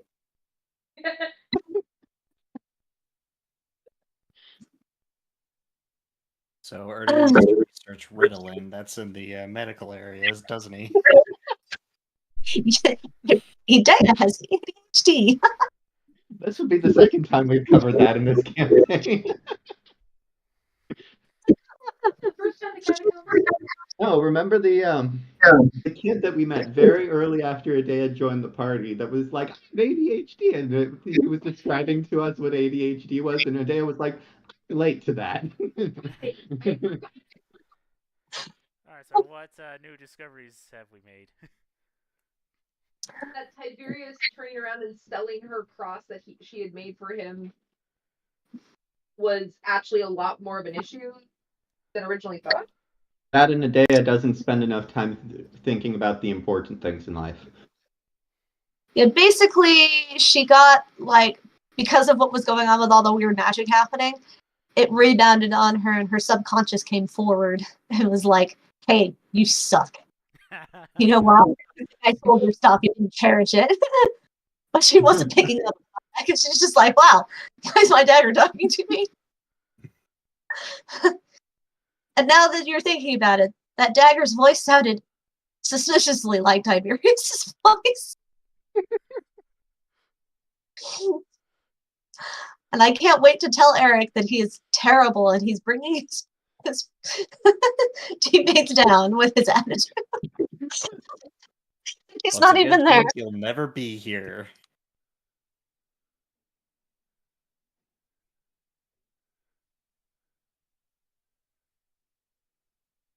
Honestly, the idea came to me and I was like, he'd find this really funny. So I'm just gonna roll it. Do you think you'd find it funnier knowing that it's Dominic's character? Yes. The one person you didn't think of. But you can. Nobody's invincible. Even if Erden thinks he is. I mean, Erden has empirical evidence. We're pretty convinced he has plot armor, even if Erden doesn't know what plot armor is. No, he knows. He's an actor.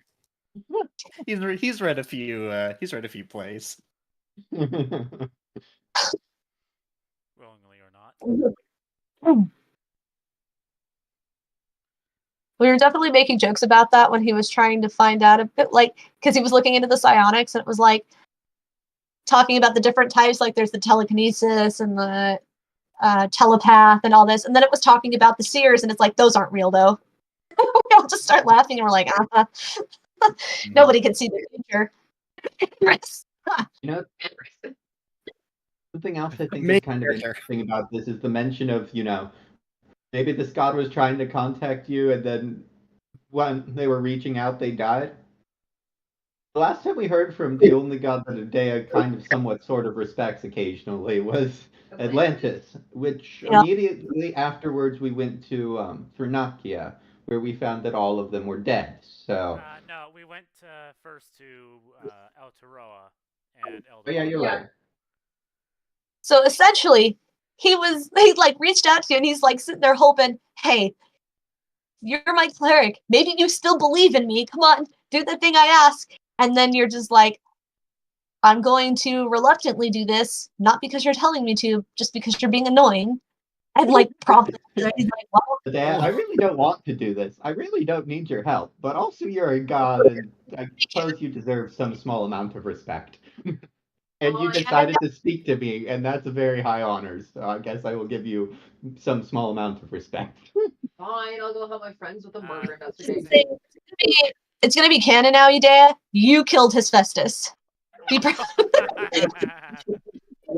You were the final nail in the coffin. He was depending on you, and you were like, eh. To be fair, it's a very good nail. Everybody else that was actually devoted is already dead. Medea, who was kind of, still half connected, was not the saving grace. But the only one who was left. Yeah, Especially because most of the Amazons were probably like worshiping Ares? Athena. Huh? Is that Ares? No. Ares. Yeah, Athena or Ares. Which, if they're following with things, they're like, oh, I guess it's Minerva now. And so then, like, Athena dies, but Minerva still kind of exists. Mm-hmm. And Mars. So it's like, right? Same purpose, different name. I guess we're fine. New painted coat. Well, And Hephaestus' Roman equivalent is hardly the same. they're not very similar at all. No. Vulcan is definitely more associated with the actual, like, Earth than with a forge. Yes.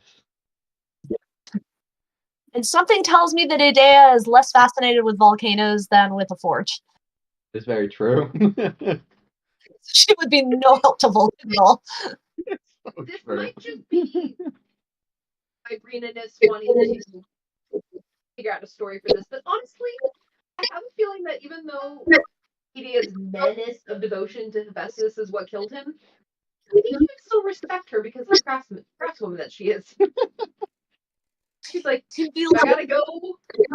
At least she was distracted because she was building something.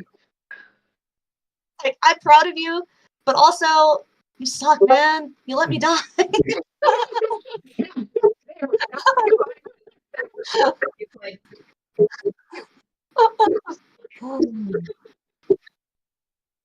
Oh, man. Goes to the afterlife. Well, sure, she was the last one, but to be fair, you kicked her out of your own place of worship, so... If we really want to tie it back, it's the Amazon's fault. All right. So now that you've got that, Udea, what's the next plan of attack? Well, You're feeling light.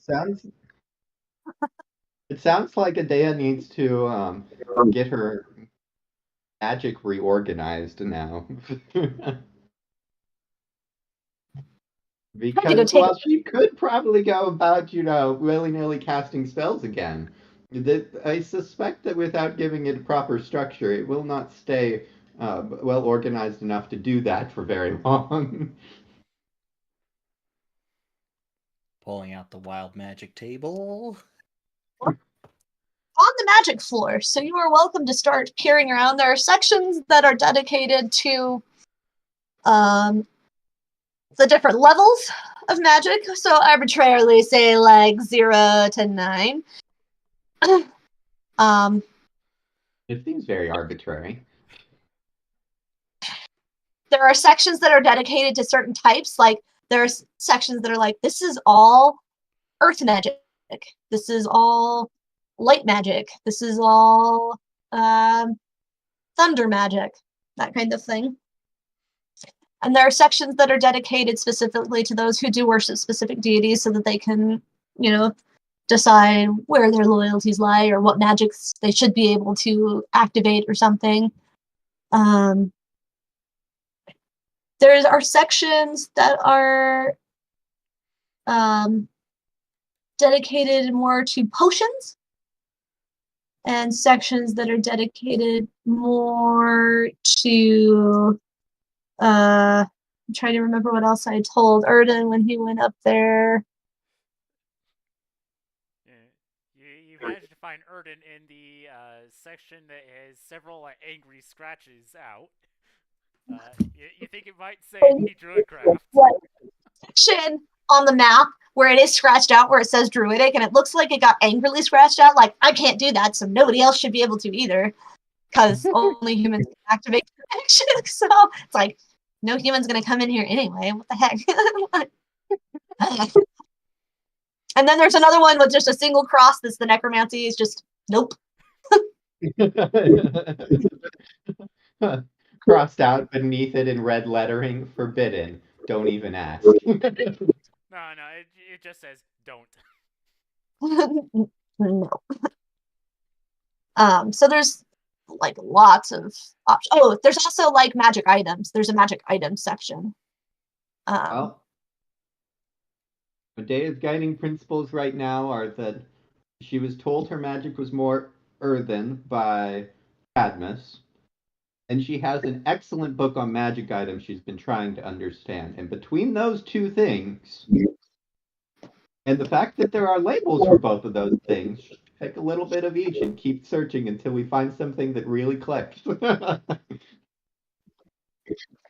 All right. We're going to take a pause. We're going to bounce.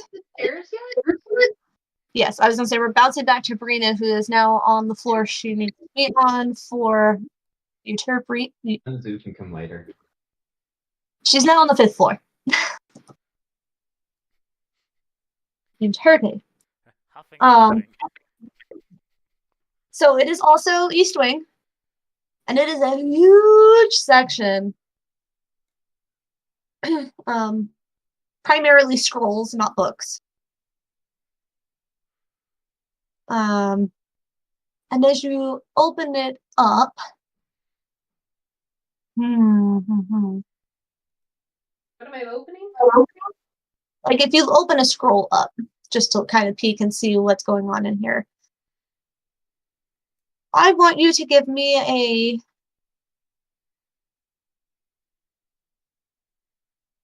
I would say knowledge music, but I don't know that you have that. Do you have a knowledge music? Is that one you came up with? No, because I have craft for music. I have craft and profession musician and craft music. I didn't have knowledge in it. Go ahead and use the stat for your craft music. And 10? Yep. So what you're seeing here, you know it must be music. You've actually never seen music written down. Everything you've learned has been by ear. And it's very weird to see these dots with these lines stacked on lines.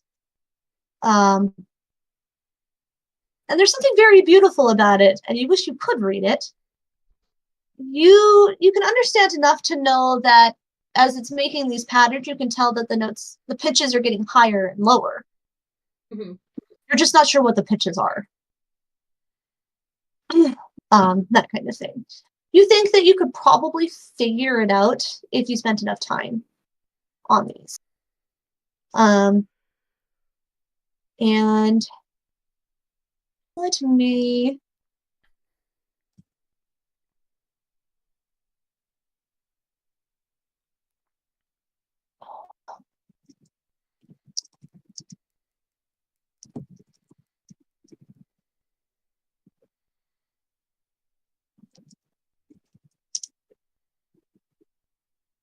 I'm trying to see.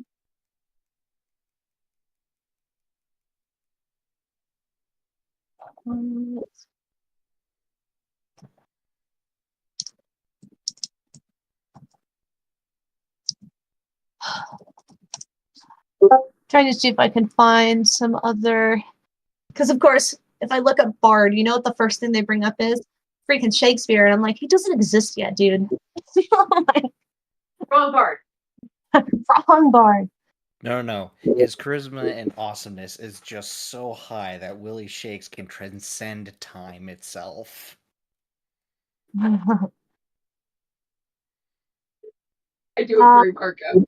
Peace does appear to be written by someone named Sappho. Oh, okay.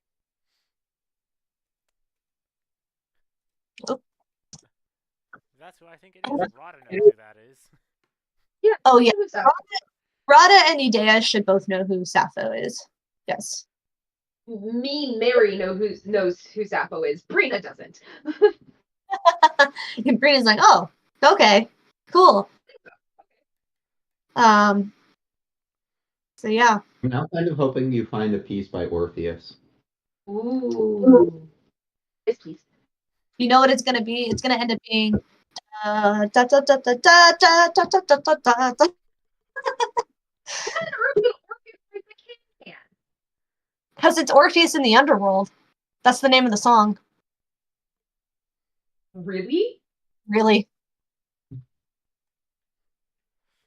How did I not know that? I played it in orchestra. That's the only reason I know. Because we got the piece and I was like, oh, Orpheus in the Underworld. That's a fun name. And then we start playing and I'm like, what's the can? What's happening? We changed what it was called in the modern era because we were using it for other things. But yes, initially it was called Orpheus in the Underworld, and it's part of a bigger piece. It's just one small section, but yeah. So if we play it, could we create a doorway to the underworld then? You can't. She might be able to. Aww. Actually a bard, Ernan. Just because you're good at the banjo doesn't mean that you're going to turn into a magic thing. Your power comes from your deity, and your deity is not a goddess of the bards. That's you. But he is very close to taking levels in Bard. Yeah, I'm holding myself back at this point. I only didn't do it recently because I get 3rd level spells now. Yay! It's literally the only reason I didn't multi-class into Bard yet. It's because you wanted your 3rd level cleric spells or paladin spells. Do you know how funny it would be for you to multi-class into bard and to be able to just start speaking and people are doing things and you're like, why? Why are you listening to me? How does this work? I definitely played a bard who didn't realize that she was magical because she just thought she was super persuasive. Mm-hmm. And it was really pissing off the paladin in the group. He was like, you are magical. And she's like, I'm not magical at all. And he goes, yes, you are. And he tried to explain how it worked, and she's like, no, you're wrong. And he was just like, I can't As a even with bard, you. I appreciate your commitment to this bit, but it's getting old. Avery is the type of bard that has the silver tongued feature, which means he can't roll below a 10 for persuasion and deception.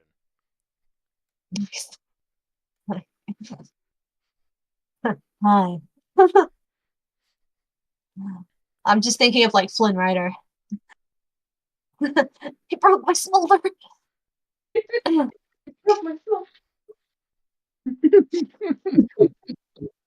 All right. There were so many young women that teased Dominic that he needed to have a son named Flynn. Because our last name's Ryder. I don't think it was teasing, but they were convinced. I mean, We are not convinced. Kara started dating Trevor Bear, and we were like, if you marry him, you'll be Kara Bear. And she's like, I'm never marrying him. She married him. She's Kara Bear.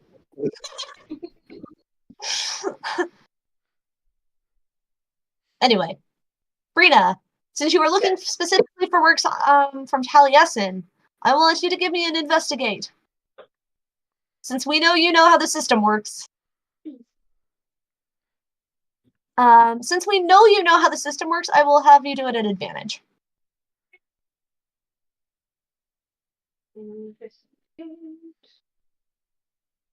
Investigation. Okay.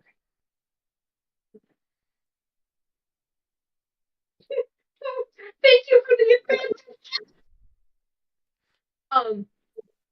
So that's a 17. I mean, granted, the first roll I was fine, but if it was a disadvantage, I would have sucked because I rolled another 1. So difference between a 17 and a 4. So, but yeah, Everything's in alphabetical order, right? So if you found Senso, Taliesin's not far behind her. Really not far behind her because he's, TA. And you get in there, and he has an entire aisle dedicated to his work. You did not realize just how much he had written. And an entire aisle, both sides. Just, that's him. That's just Taliesin. Not gonna lie, Brina tears up a little bit seeing how much there is. I imagine. It's like,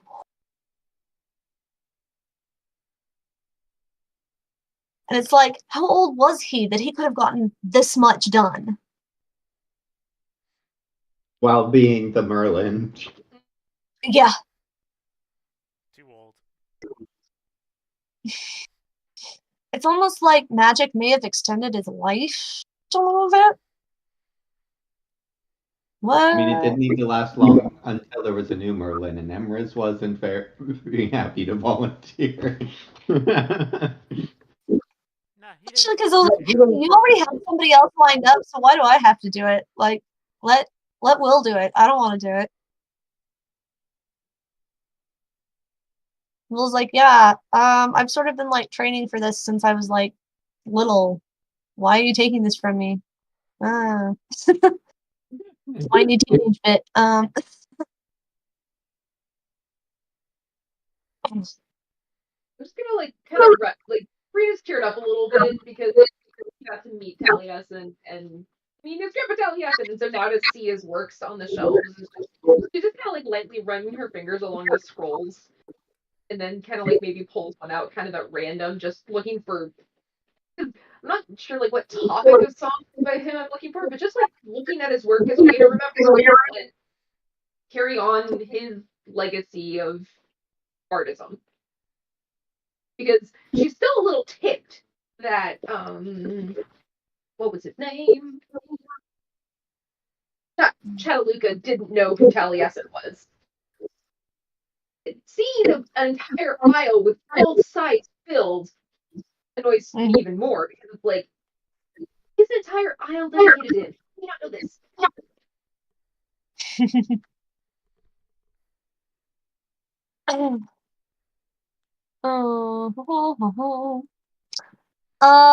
It does seem that as you're like looking at this one at random, that he was writing songs about the history of this person. And it is written in Brythonic. You definitely recognize it as a name because you've heard those who know Brythonic enough times talking that when they say something, it means son of. Mm-hmm. You know, it's someone, son of someone else. Mm-hmm. You don't know whether this was somebody, like a king or, an army general, or if it was just the baker down the street. You don't know. Mm-hmm. As you start to pull out others and look at them, you're starting to see that each one of them has a name, and it seems that he has been writing stories about people's personal lives, like a personal tale for each person he might have met.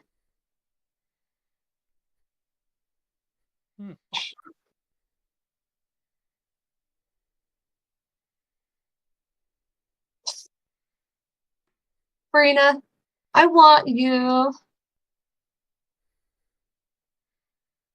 What do I want from this? To give me another investigation. Or no, not investigation. Give me a perception.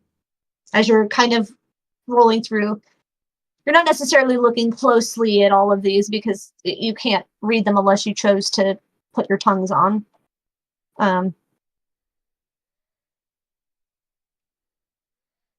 Invest perception. Perception, yeah. 19. Brina, you find some names you recognize. There is one that says Constantine. And you have heard this name in passing, and you are pretty sure that that is Uther's father. He wrote a song about Uther's father. You find another one about Magnus ap Constantine.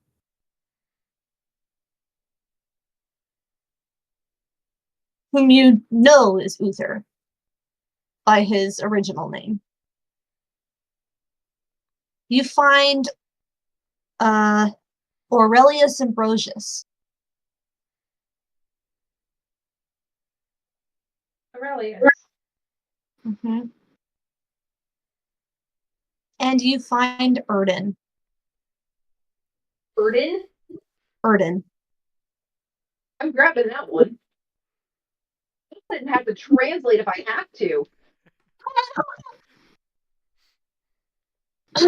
What dirt does he have on Erden? It's not bad. It's more. It's like You'll I'll also probably grab the one on Uther and Aurelius as well because it's like, wait, I know I've met these people. you'll But also especially finding the one that Eric was like, wait, what? you'll also find Igraine and Gorlois in there as names that you recognize, and Cadmus. Grabbing those as well.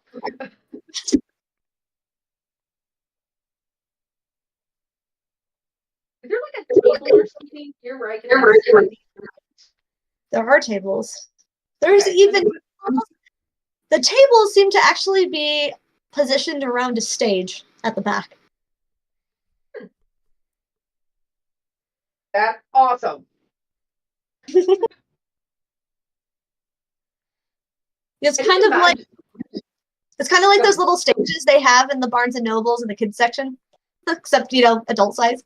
I have this image in my head of Brina, all 3'6" of her like arms around these scrolls, like walking them, and the scrolls are probably like potentially bigger than she is, and she's like straining her neck around trying to see where she's walking to. But of course, trying to also be delicate with the scrolls so she doesn't injure them. Yeah. She makes a funny little picture because of this. Yeah.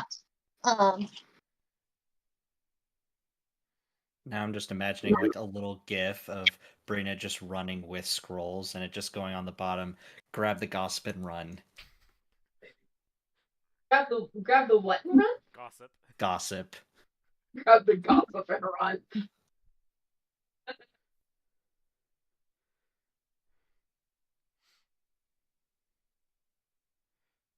Oh. The closest I can imagine that being would be like Mile from Atlantis, like running outside Yep. the museum. Yes. Right. Yeah, that is a very, very good reference picture. Thank you, Arthur. I love that movie. I assume that you are going to use some way to translate them so you can read them. Well, because I'm pretty sure I picked up I picked up some of the translation books when we were. Yeah, I think there was. I think one of them was the Sonic Bay. Okay, cool. Yeah, so you'll be able to use those. It's going to take some time. Basically, what I'll have you do is have you roll.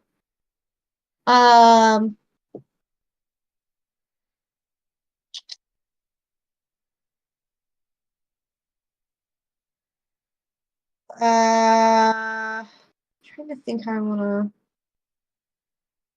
We'll have you roll 5 intelligence checks to see how well you do with the translating for each of them. And then depending on those, I will send you I will send you the information you glean from each one. Okay. Okay.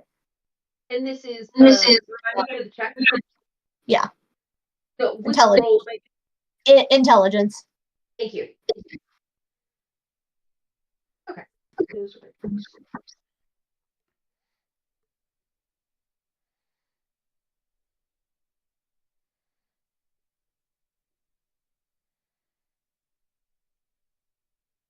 I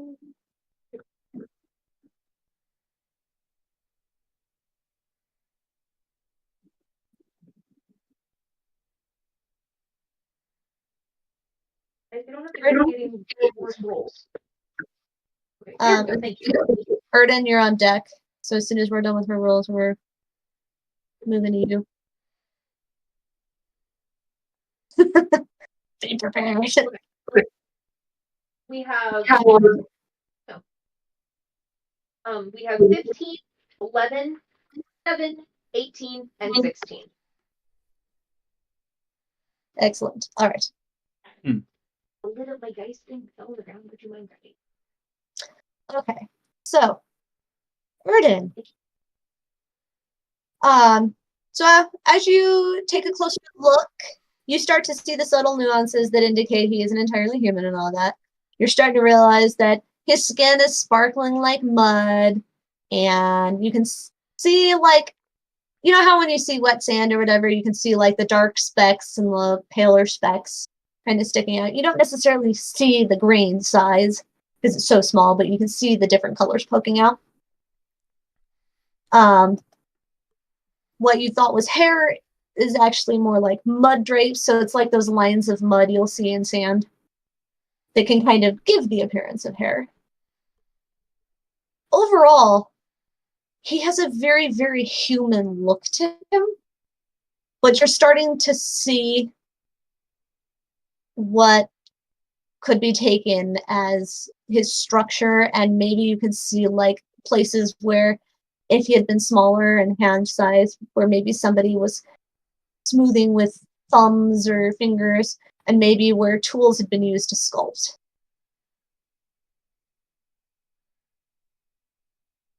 Yeah, as Ern's staying closer, I just ask, a paladin made you? Yes.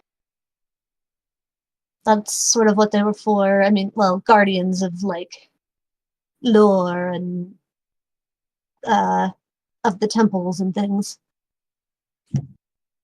Because my initial job was to make sure people were pure enough to enter the temple. And Can I since ask, you're no longer... Huh? do you mind if I ask really quick for clarification? I'm not sure who exactly is Airden talking to. So we had started a private chat on some of the stuff he was doing. He's in the medical wing, talking to a medical that he thought was where he was. eating up and making out with a dummy, and he was very confused. Ah.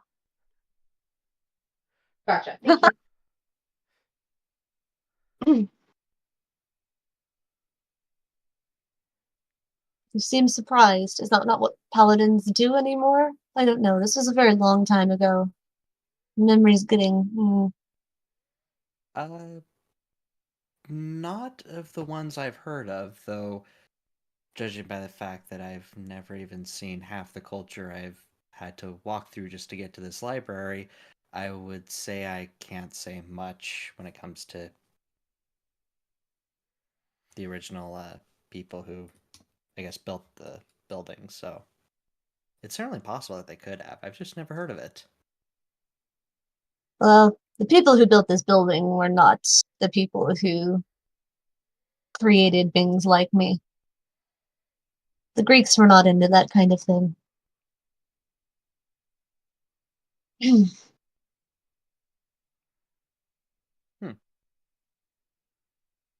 Well, I was convinced.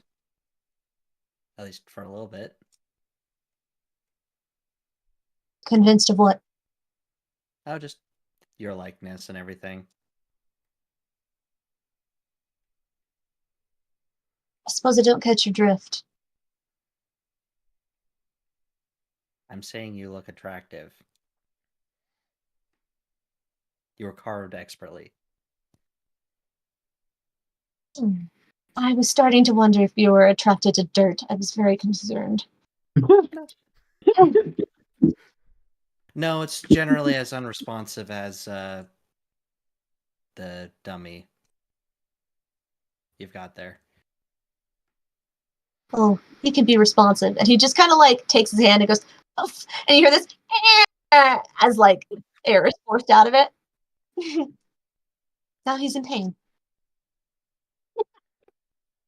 I assume. I've heard people make that noise when they're in pain. Would you say that's a pain noise? Yes.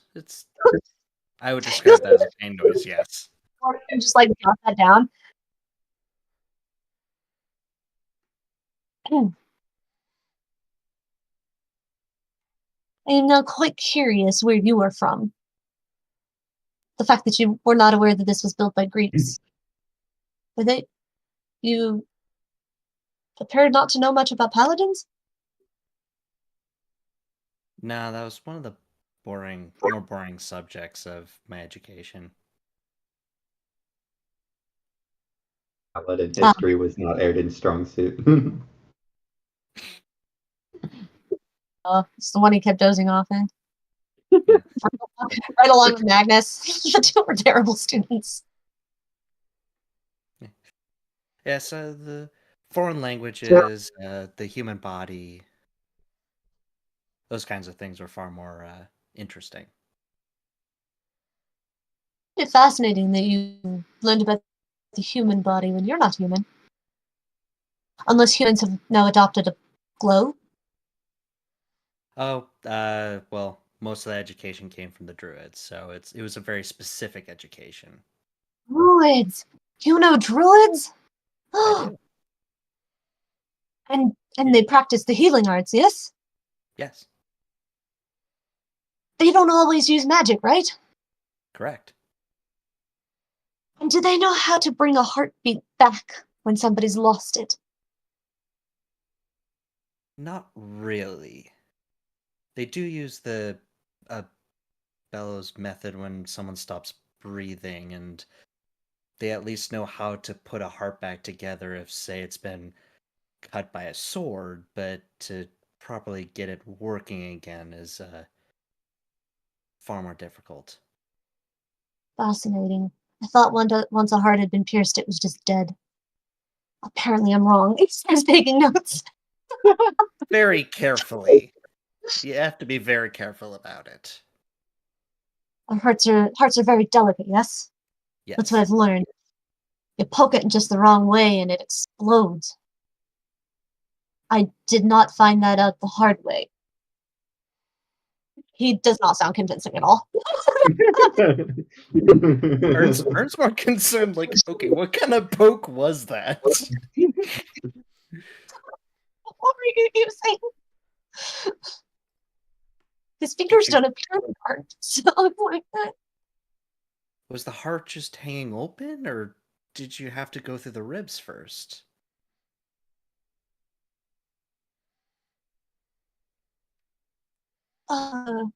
Well, I must have got it. I was hunting with a bow, and I hit the rabbit, and it exploded, and blood went everywhere.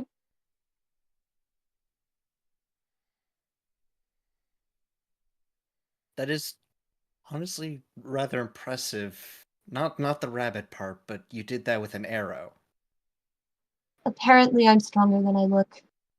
I often forget that I actually don't have, like, human strength. I have, well, golem strength. I imagine it's rather impressive. He kind of turns to look at the dummy, which is still collapsed, like when he hit it to get that noise. It's still collapsed. It hasn't reinflated. He might have popped it. And judging by your patient, I would say that is correct. I'm going to mark that he's not going to make it.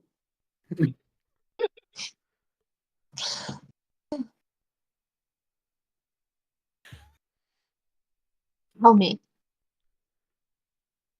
When someone comes to the druids with a breathing ailment, how do they fix that? Generally depends on what's wrong with it. Oftentimes that's because there's a clog in the throat itself, in which case, anything from certain ointments on the throat itself to relax it can make it work. If the lungs are depressed, you use a bellows to try and inflate them back up. I've had to cut one open one time and drain it of fluid. That was mildly concerning. Fascinating. How'd the fluid get there? What kind of fluid was it? A odd brown? I think that was because we dragged the man from a fire, so I don't know if it's supposed to be that color. Fascinating. No, as far as I know, there shouldn't be anything dark in the lung. No, there shouldn't. This would be an interesting study. He's like furiously right. He reminds me a little bit of Chris. He's kind of the medical version, yeah. But laser focused Chris in a way, because he's focused on all the medical things. I find it fascinating how strong yet how delicate you people are. I mean, I fell down the stairs here once because I wasn't paying attention. I was so fascinated with the book I was reading, and I definitely smashed my head in. All I had to do was just, pop it back out and I was fine. But if somebody like you tried that, I think you might be dead. Yes, very dead. It might just not be the head that's broken in either. It might be several bones, especially on the arms, legs. Bones fascinate me. There's this hard part that's inside your body that apparently gives you structure. Yes. And they're also very strong, but very easy to break. What is the deal with that? Why are you so strong and so easy to break? Well, think of it like this. We're very strong when the body does what it's supposed to do. It's very weak in every other case. Interesting. I mean, the one thing that really has fascinated me, outside the heart and the lungs, because I'm still trying to figure out how those two are connected. But I know they are. Because if I were to stop your heart right now, your lungs would stop too. And I don't know why. They do different things. Very frustrating. The druids have any idea how the lungs and the heart are connected? We don't have a lot of their works here. They don't like to share. Would Erden know this? Possibly, if he was paying enough attention. Yeah, there's a chance. That be just flat medicine? Yep.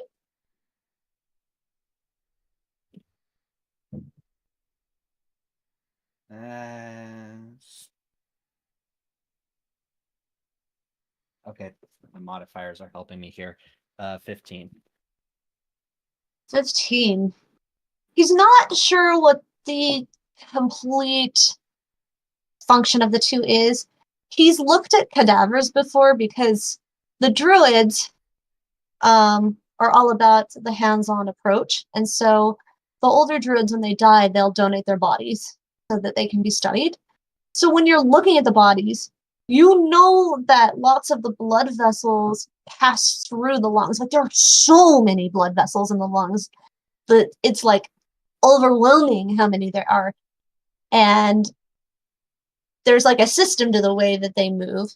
And so you know that all the blood that the heart pumps out goes through the lungs. You don't know why the lungs, compared to so many other parts of the body, need so many blood vessels, though. That hasn't been figured out yet. Just that that's kind of where they meet. Okay. So Bayron would probably answer his question would be, I'm not sure. We do know that the blood the heart pumps, a lot of the delivery system for it, a lot of it goes to the lungs. Actually, there's a very specific sections of the heart that go to the lungs and then go back around. So it's very integral in there. So whatever the lungs are doing. I have heard that. I've never seen it myself. Again, my professor won't let me cut anybody open. So I don't know. But I have heard that there's like a path. And that it's like a one-way path. Yes. One way or the other. I don't know which way. In or out of the heart. But either way, I know it's there. And it's... I don't understand. I want to understand, and I don't know how to understand. Forgive me if this is intrusive, but how malleable is your form exactly? Pretty malleable, and he just like pops his hand off and then like rolls it into a ball and then reshapes it to look like something else and pops it back on. And so now it looks like he kind of has a paddle for a hand. Have you tried to just, I don't know, replicate it in your own body?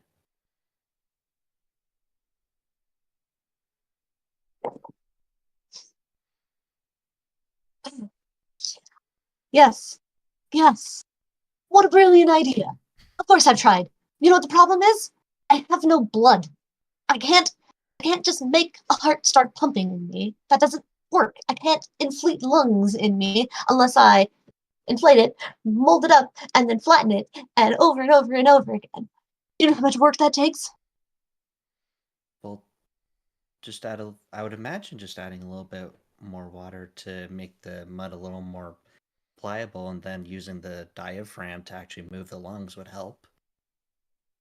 What is a diaphragm?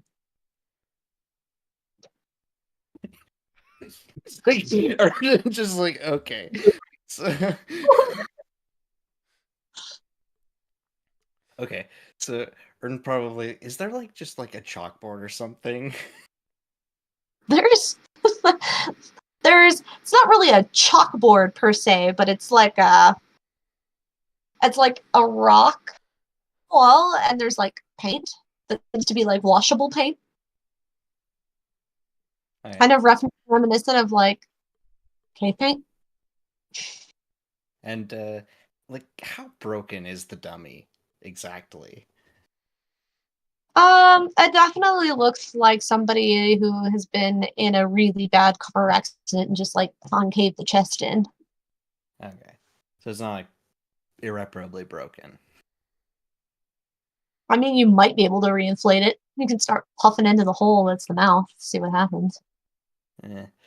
So Ern will use that. So he actually like starts trying to like roughly draw the human shape and then add the lungs in there, and it's just like, okay, so right below here, and it has this little hole for the stomach exactly. This basically like flat, just muscle essentially goes down, and it basically allows for the rest of the chest area where the ribs are to basically open up. The lungs basically expand downwards, sort of, and then they go back up. Don't you have lots of organs in that cavity? They're squishable. Oh, and I'm squishable. Of course. What about all the hard parts? Are there any hard parts in that cavity, or is that all around the cavity? It's all around, actually. Oh, okay. Good. Actually, there's like where the ribs are, they surround the lungs, but there's nothing below it until you get to like where the legs attach. So it's all What's in your chest now as you breathe? Aren't there bones here that are moving? and like actually like lifts up his shirt. It's like, stops about here. You will know that you have a few ribs that are stretchy, that will stretch as you breathe, so that you don't, rib. It's like here's the hard ones that stop here, and then there's the wiggly ones. stretchy, but Do you guys not have like diagrams of the body at the very least? well, they're weird diagrams. All of our diagrams come from like Plato, and he gets very intricate, and I really hate reading Greek. It's not my first language, so it's not. The Hebrew to Greek translation gets messy, so I avoid it. You're just dying. I That makes thought I sense, was. yes. Here I thought I was done with anatomy Monday. No, I'm just sitting here like desperately wanting to ask what on earth this golem's name is so I can write it in my notes. I have a name for him. I haven't bothered. The golem has not heard in what his name is, so like, you know.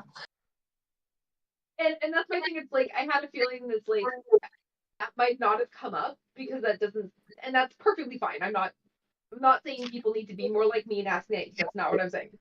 But I'm also sitting here like, if a name has been established, I want to know it. But I also don't know if that's actually been a thing. But I also love Erden teaching golem anatomy. The druids were a little more hands-on. Like, they'll use cadavers. There may be a particular reason why this golem hasn't yet. It may be that he's damaged some. He's not allowed to touch them anymore. Mm-hmm. He's strong. He keeps breaking the bodies. And a lot of the anatomy he's trying to learn, he's learned from animal carcasses at this point, because that's what he's allowed to touch. More replaceable. Yeah. But obviously, you know, animal bodies are not exactly the same as human bodies. So, This poor golem. unless he understands comparative anatomy. Considering he didn't know what a diagram was, I have a feeling that the answer to that would be a no. Yeah. He knows some parts. He's really good with lungs and he's really good with heart. Everything else is just kind of, it's in the body.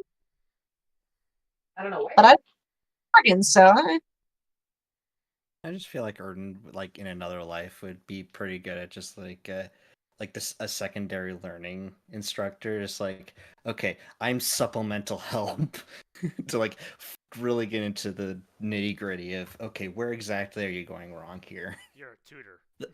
yeah. I would say after your little tutoring session, it probably goes on for like 15 minutes. Like, oh, thank you.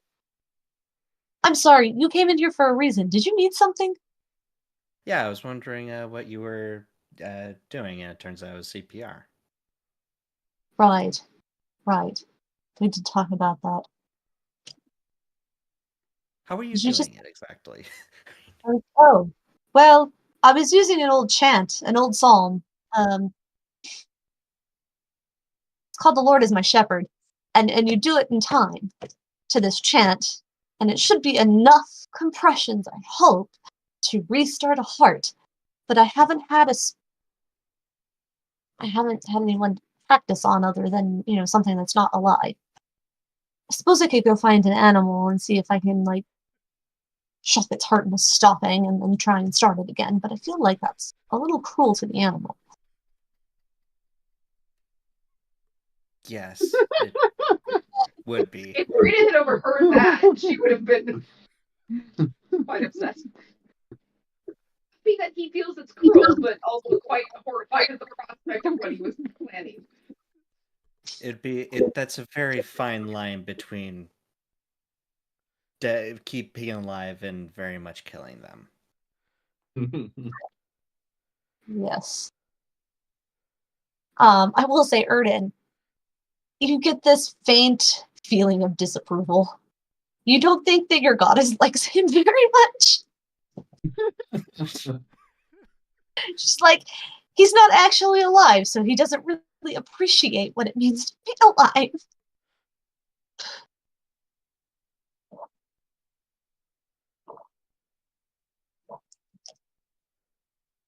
But yes, I would recommend at least trying to at least take some of this and try and replicate it with yourself. I don't know. See if that's a little more possible.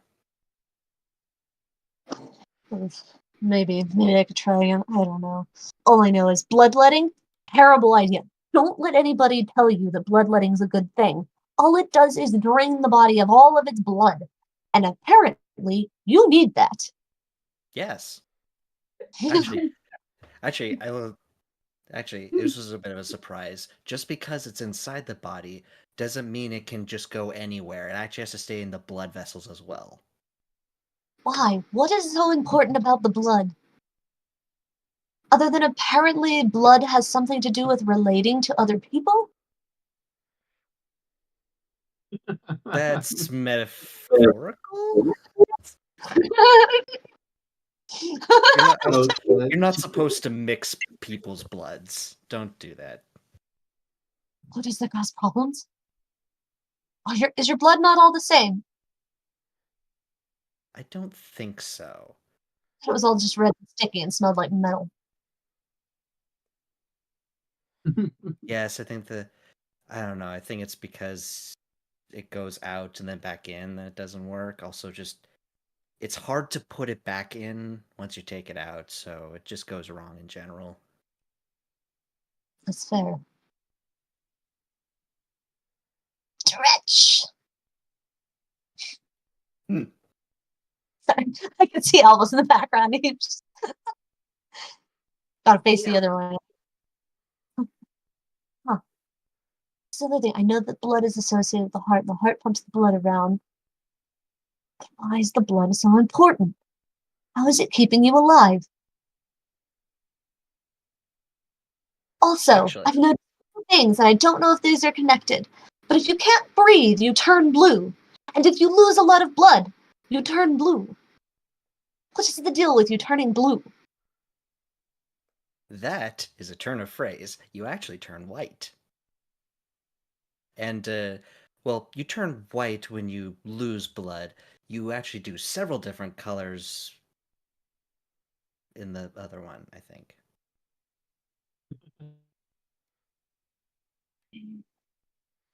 Yes. I really want to test this, but again, there's this morality thing that keeps being brought up. Yes. And I know it's a real thing. I know humans are big on that. Because the people who made me were all about, they have to be morally clean to be able to come in here, and I didn't understand what that meant. Not really. Other than apparently they were not allowed to eat pigs. Or be bloody. They couldn't have blood coming out of them if they were coming in.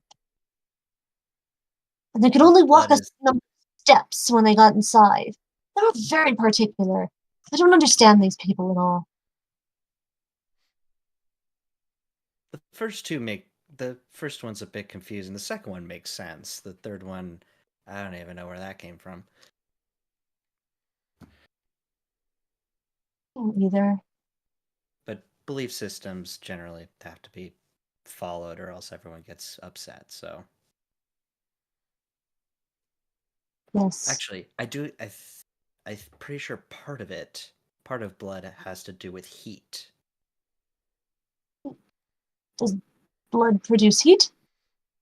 I don't know, but people generally describe when they're very drunk as being very warm.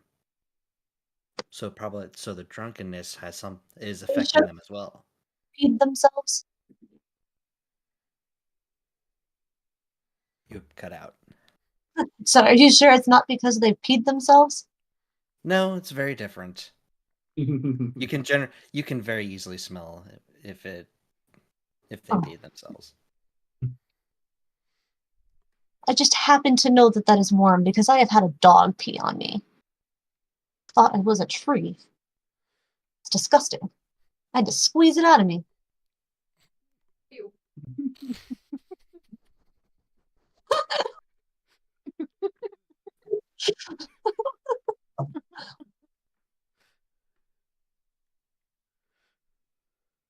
This is my favorite character.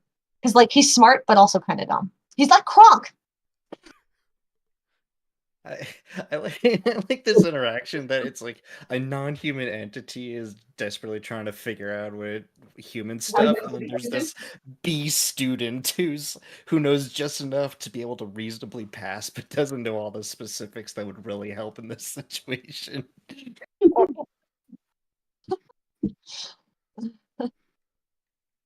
Oh.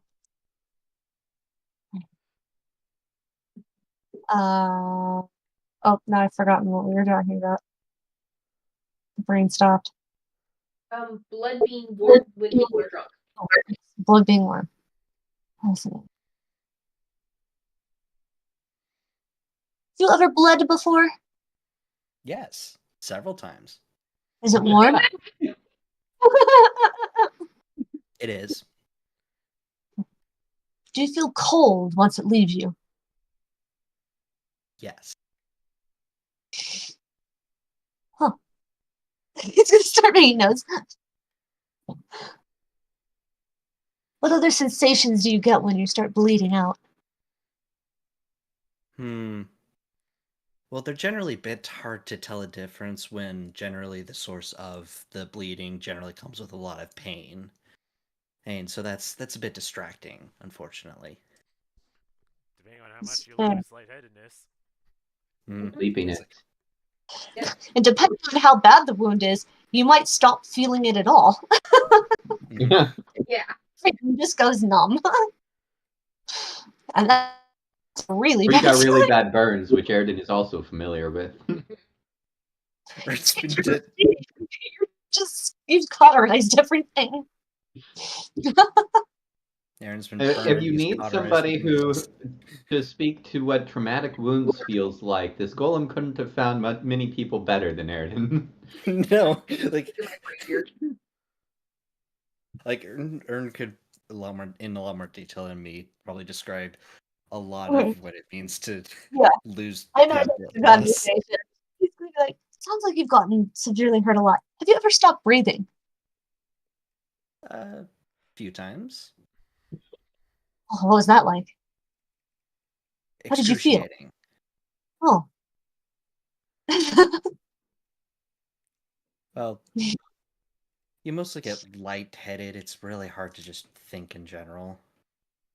And then I will say, just because I can see this happening, there was a time where you were doing like a mock duel with Magnus, and he knocked the wind out of you because he got a good swing at your shield, but your shield just like hit you and knocked the wind out of you. And it does kind of feel like this dummy where like you have been deflated and you can't reinflate, and it hurts. It feels like that look. I feel like this guy. yes, it's very much like this one. It feels as if your lungs literally cannot open up. Fascinating. Has your heart ever stopped? Not as far as I'm aware. Like, I haven't knocked you down to 0 hit points yet. No, actually, you got there in the dream, but that's it. And like in Ern's lifetime, he has gone close, but never hit 0. Which is incredible.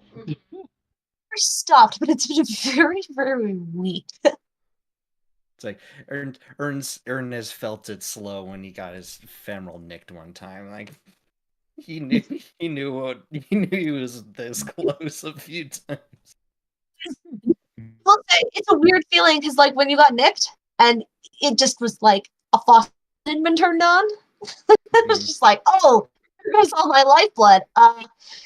It was a very sudden, you were feeling very dizzy, very lightheaded, and you could feel your limbs start to shake because they no longer had the strength to hold you up, and you were like, uh-oh, I'm going to fall over. Catch me. Like, it was a very weird feeling. It was like the first time, it was like probably like 2 weeks after he became a paladin, so he had just enough lay on hands to close that wound. I just like, okay, we're good. Where did you get nicked? What? He's got a scar that you just can't see because it's in the special no-no square. The special no-no square. I love that description. When you were a kid, like, I know never those. never heard that No. before, but it works. We used to do it all the time when we were kids. It was like a phrase we would use to tell people, like, "This is, you don't touch me there. I don't want to be touched there." I think it was mostly girls who said it, but I knew a few guys who would use it. I don't think I've ever heard that. I heard it once or twice, but it came and then went very quickly. It was really big in the 90s in New Mexico.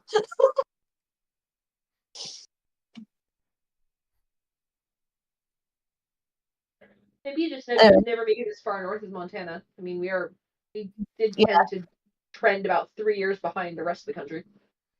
That's fair. It's very possible.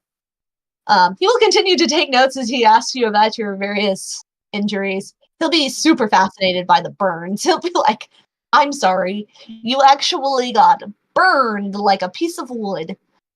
Because he can get burned, but all it does is harden him. It doesn't, like, kill him. He's like, yeah, I've been burned before. It made this nice crystal layer. Because, he's made of clay. It just turns him into ceramics. As long as he adds water, he's, that's fine. So he becomes bone dry. Yeah. Okay, that's actually a ceramic term. It would be bone dry. Mm-hmm. Yep. Bear probably has like a very specific section of it's like, all right, this was from when a rogue took a poker directly from the fire and just stabbed me right through. Took a little while to get it out, so that was a very thorough burn. Oh my gosh. I'm so glad Brina's not here to hear any of this. I love all the things we can come up with, or that rather Marco comes up with, that Aridin has been through and somehow survived. Which He's is like really 30 hilarious. years to be alive, and he spent at least 10 of them away. He spent a few of them away from anybody, and at least 10 with the druids. So I mean, I imagine he got to know the healing druids really well. He'd walk in and they're just like, "Oh, it's you." You again. You again. She's like I'm Master here- Godfrey every time he showed up in the hospital, and she's just like, that was actually one of her lines. It's just, "Oh, it's you." Do I What even have you done want to this? know what you did this time? I'm here to punch my freaking flyer card. That is something you should never have with a hospital. It's like, it's my second card. I get another healing potion. All right, we're gonna swap over to Rada, who is Oh boy. currently Lost. in the.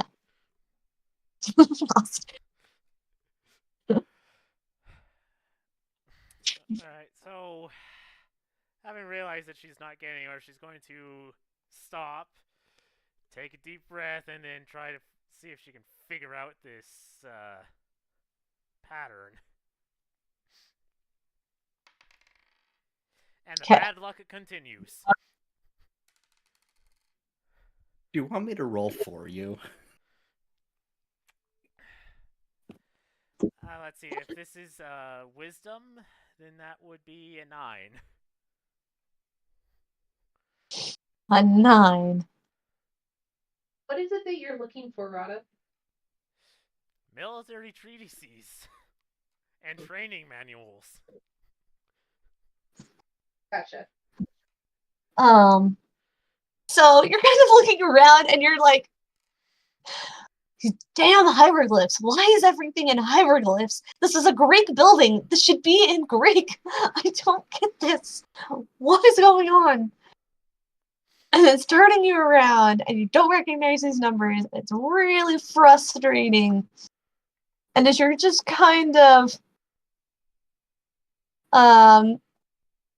glancing around and looking just confused, when you hear are you okay?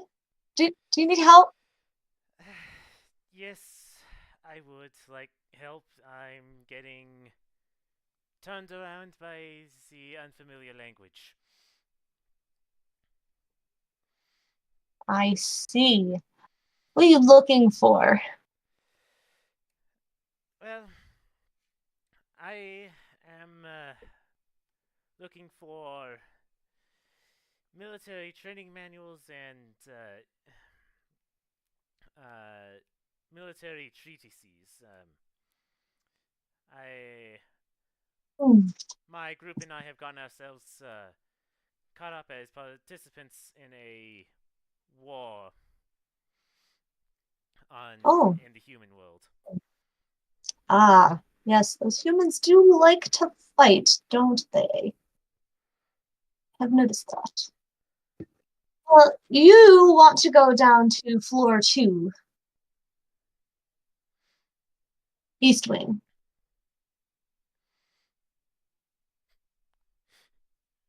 Ra will pull out the map and say, like, because she thought she was supposed to be in the West Wing. Like, wait a minute, East Wing is all the novels. Well, novels, like there's specific novel sections, but then there's like all of the other written works. Okay. Yeah. That's just the West Wing. And when you're like looking at the map and actually focusing on what they're saying, you realize the West Wing of that floor is mathematics. Huh. No wonder you turned around. This feels like one of those like person looking at a map upside down, scratching their head, like, where the heck am I? Why am I seeing numbers everywhere? Mile marker 43. I don't see that anywhere on this.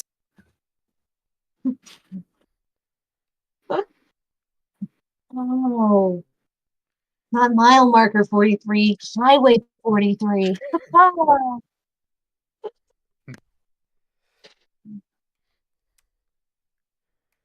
Ow.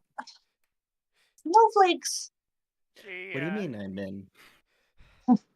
she looks at the map like, how did I read this incorrectly? And thank you. I have no idea how I ended up in the arithmetic section.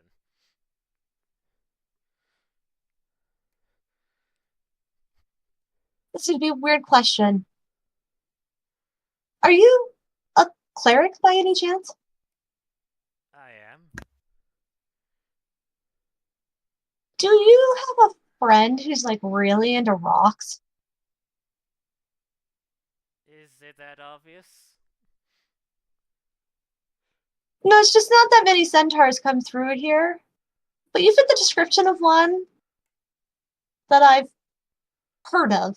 Not met, but heard of. So the last I heard, she was bitterly complaining about this centaur, so... That is completely understandable.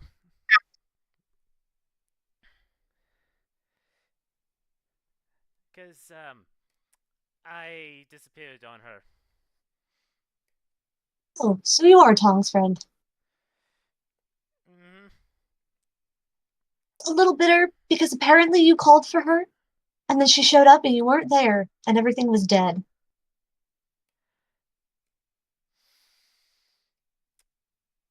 Mm-hmm.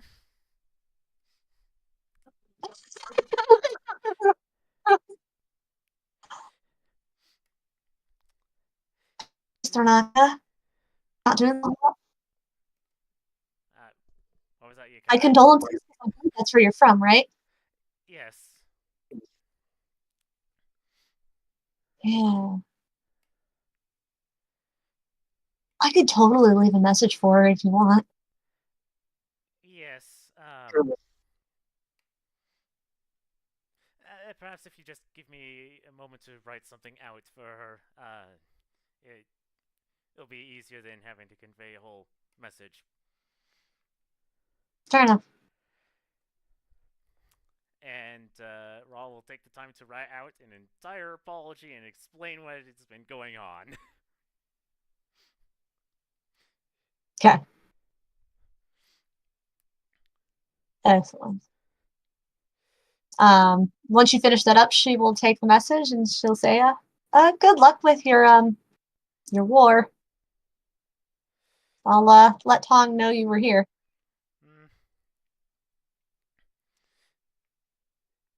And she'll just kind of walk off.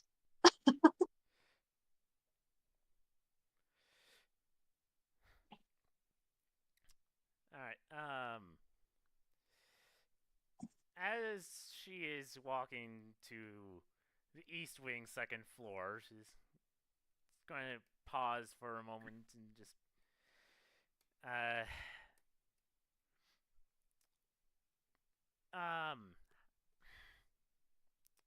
pray. I'm like not out loud, but just like a prayer someone would say like right before an exam.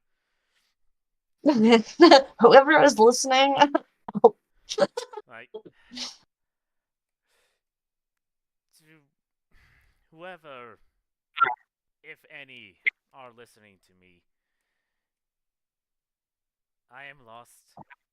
I need help. And so does my group.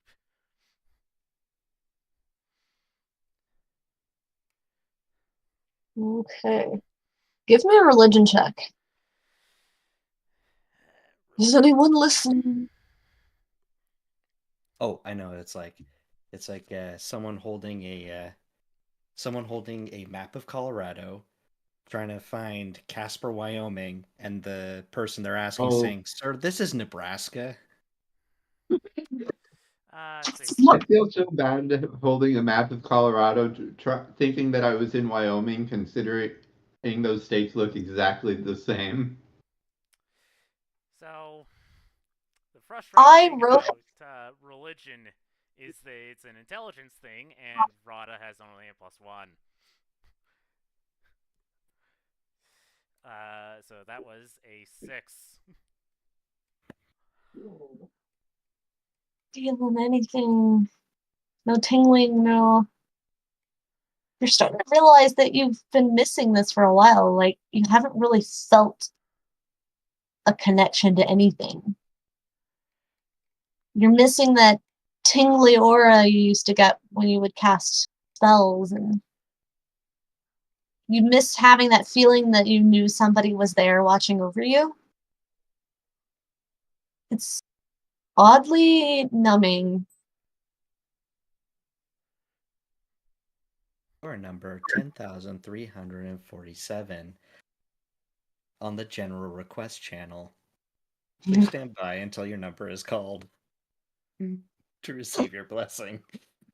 And so begins Rada's depression arc. Yay!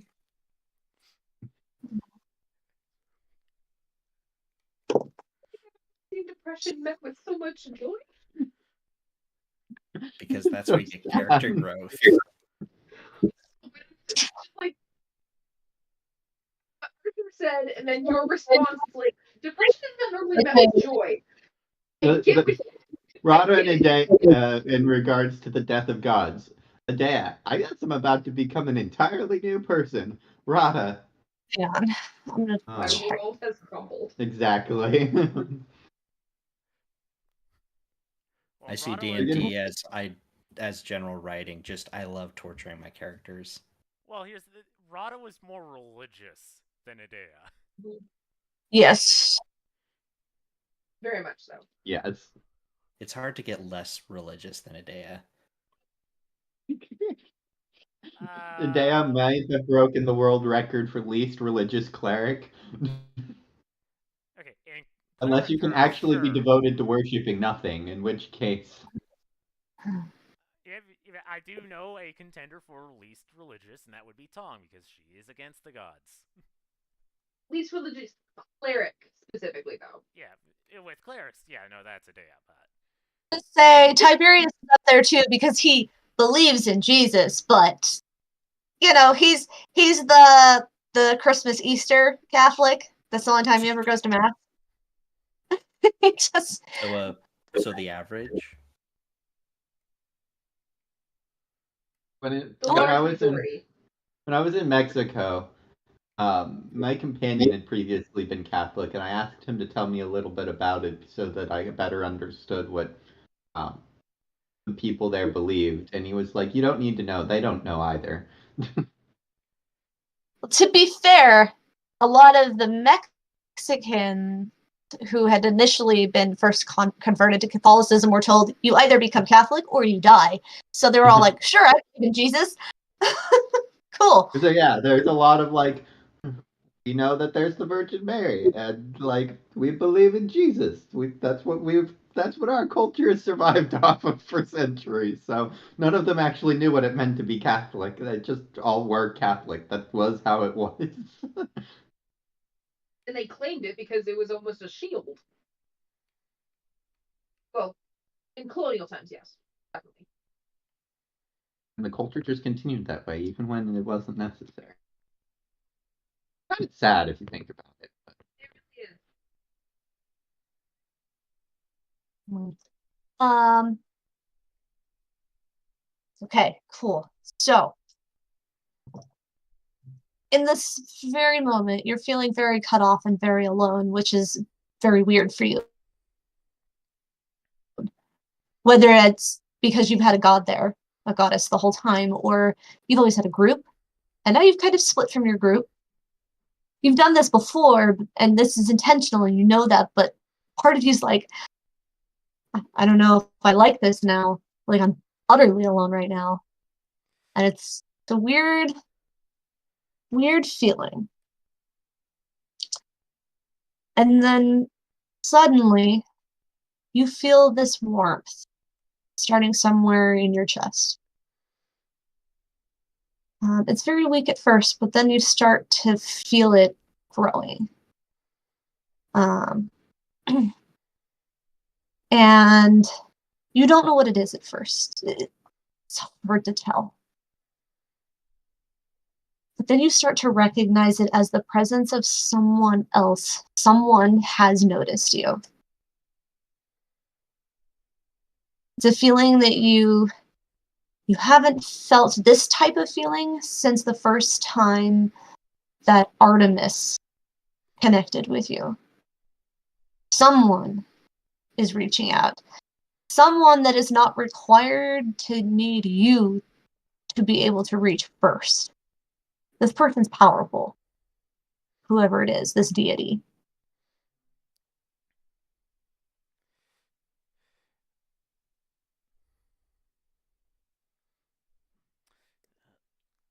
And as this power starts to radiate, you do not recognize this power. This is very different than anything you're used to.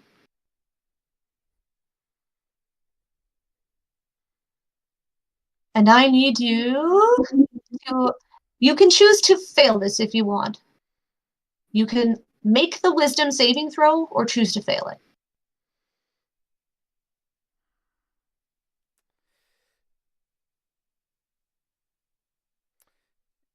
Basically choose to fight against the feeling or accept it.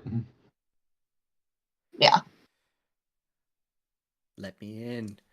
Let me in.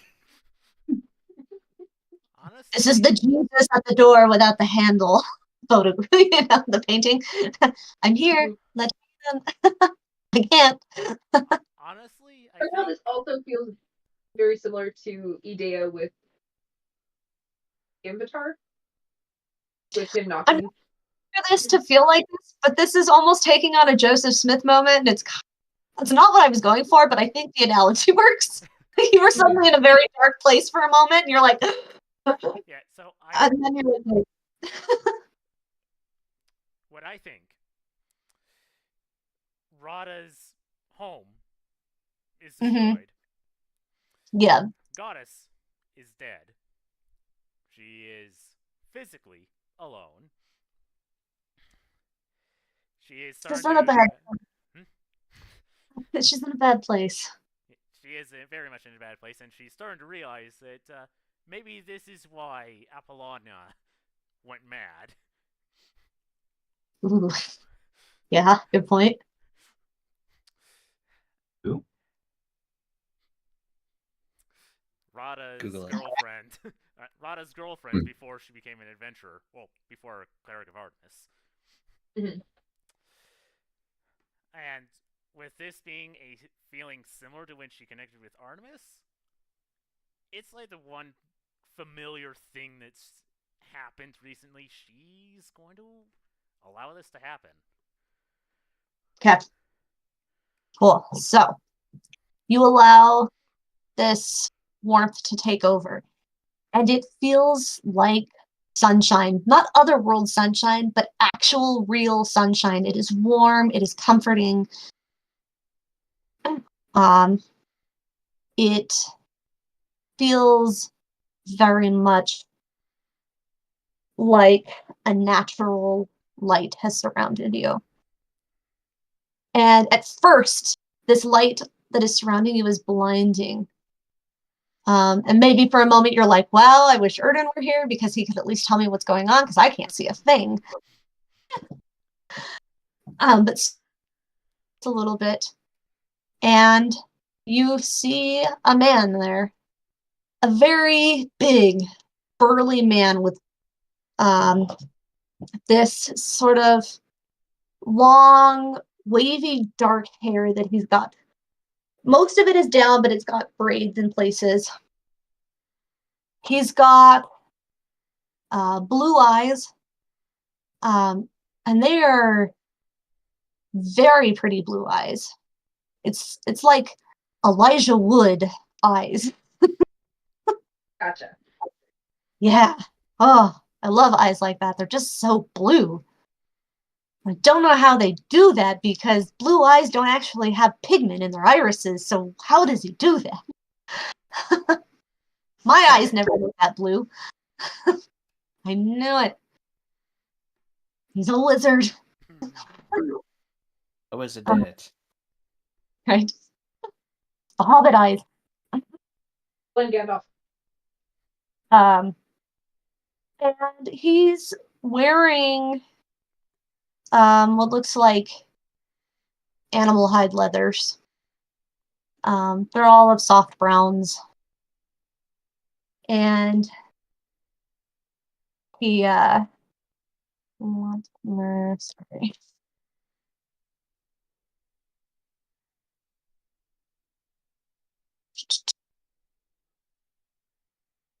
There is something about him. You don't know why, but you feel this very fatherly affection coming from him. Reminds you of your own father. He cares. He's got this and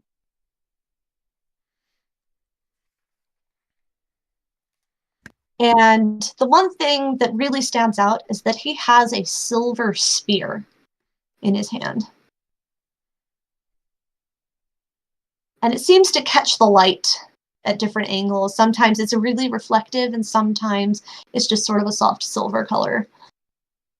And he's giving you a very warm smile.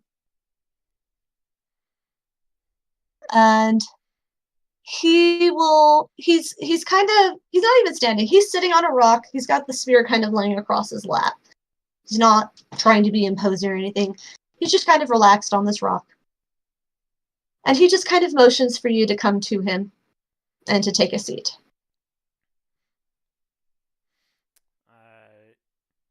She will oblige. So she is wondering, like, what's going on. I feel your pain, young one. And he has a very, very deep, rich voice. And again, it has that fatherly, comforting feeling to this voice and the way it's pitched. I feel the pain of a lost home. I know that feeling. It is not a good feeling, and it will never fully go away. But I do believe you can find a new home. I do believe that the people you are with are good people, and you can make a home with them, if you also choose. I do not believe that these people would ever abandon you. I know it feels like you're alone now. You all have your own interests. And you are very good at letting them pursue those right now, but I know it's hard. They will come back. You will not be separated forever. And I know that you feel you've been cut off from everything you knew because your goddess has died. And I feel for you too. I do not like it when other gods die. It is the circle of life for them. And I understand that it hurts that there are no longer people out there to keep them alive, no one left to believe. And I know you tried. You tried so hard to keep her alive, keep that memory going. But unfortunately, you are not, and it is not for a lack of trying. I want you to understand that. It's not that you couldn't have kept her alive of your own free will. But sometimes they also understand it's time to let go. And it's more painful to hold on. And I believe you understand this from a mortal position, yes? But sometimes it's just your time to go. Yes.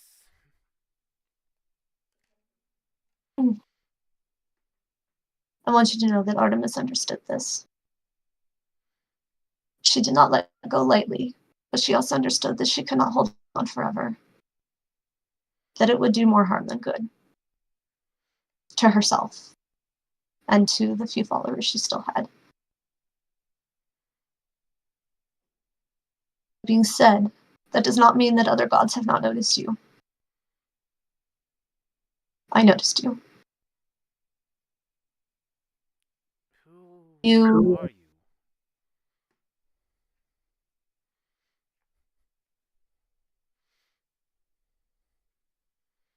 My name is the Dagda.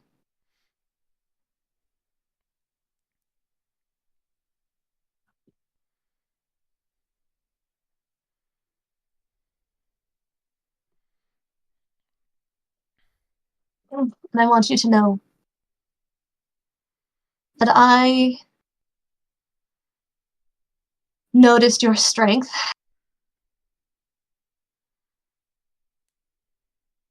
I noticed your kind heart. And although your magic came from a deity, you were well tuned into it. You understood it. You understood the power, where it came from, how it worked.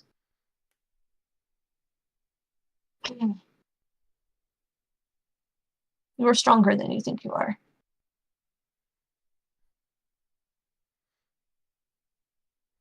And your friends do recognize that strength. They recognize your wisdom. They turn to you as the leader, even if you don't feel like you are. I'm a god of many things. One of them is leadership. One is magic. Your friend Erden could tell you more about me, as I am a main god of the druids. And if he was actually paying attention to his lessons, as I fear it was only 80% of the time, hopefully he picked something up.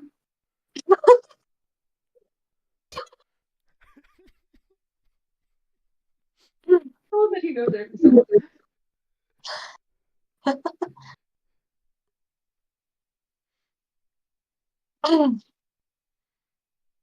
Some view me as a king of our gods, but my pantheon that I belong to does not really have a king. There's no one leader. None of us are more powerful than the other. We all sit about on the same tier, though some would have you believe that that is not true. Unfortunately, my wife is one of them. I've yet to convince her otherwise. Oh, that was an ambulance.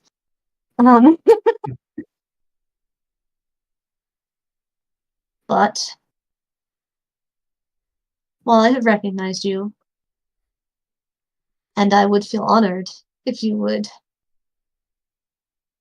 join the clerics who follow me, I will not force you. I'm also a god who believes in choice. And I understand that you have tough choices ahead of you. And I want you to understand that technically I am a sun god, in the opposite of what you have been doing for most of your life. But I understand that at the heart of why you chose Artemis is because you want to be a light in the dark. And I think despite the fact that I do not have much to do with darkness, could still help you with that goal.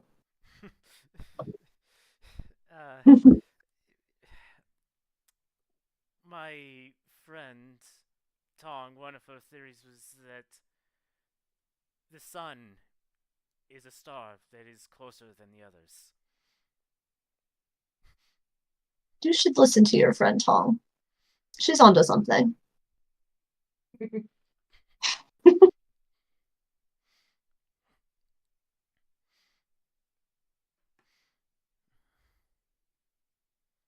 That sun provides power in a lot of ways that people don't quite understand.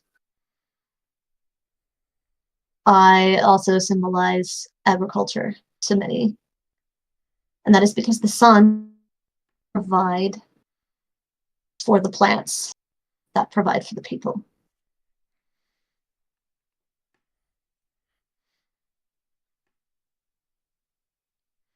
So in some ways, I draw my power from that star so that I can be the light that people need.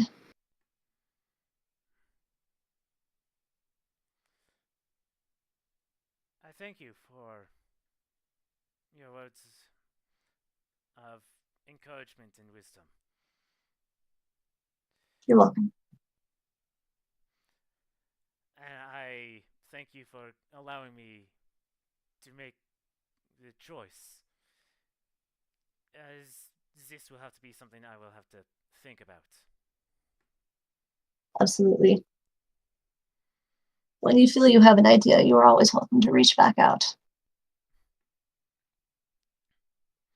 Will it be hard? I have had difficulty contacting gods before.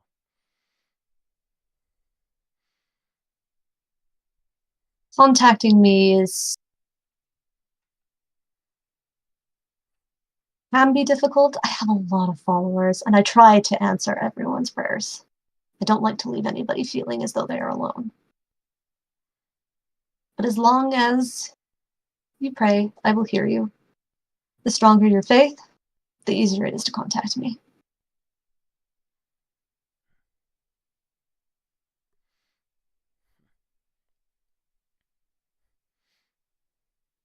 And with that, he will slowly withdraw himself. But as he leaves and you are back in the library, you do not feel that warmth leave you. As far as you can tell, he is being completely honest. He does not like it when people feel alone. And that is where we're going to end session, because it is almost 11:30. Yep. Yeah. In fact, I will go ahead and put what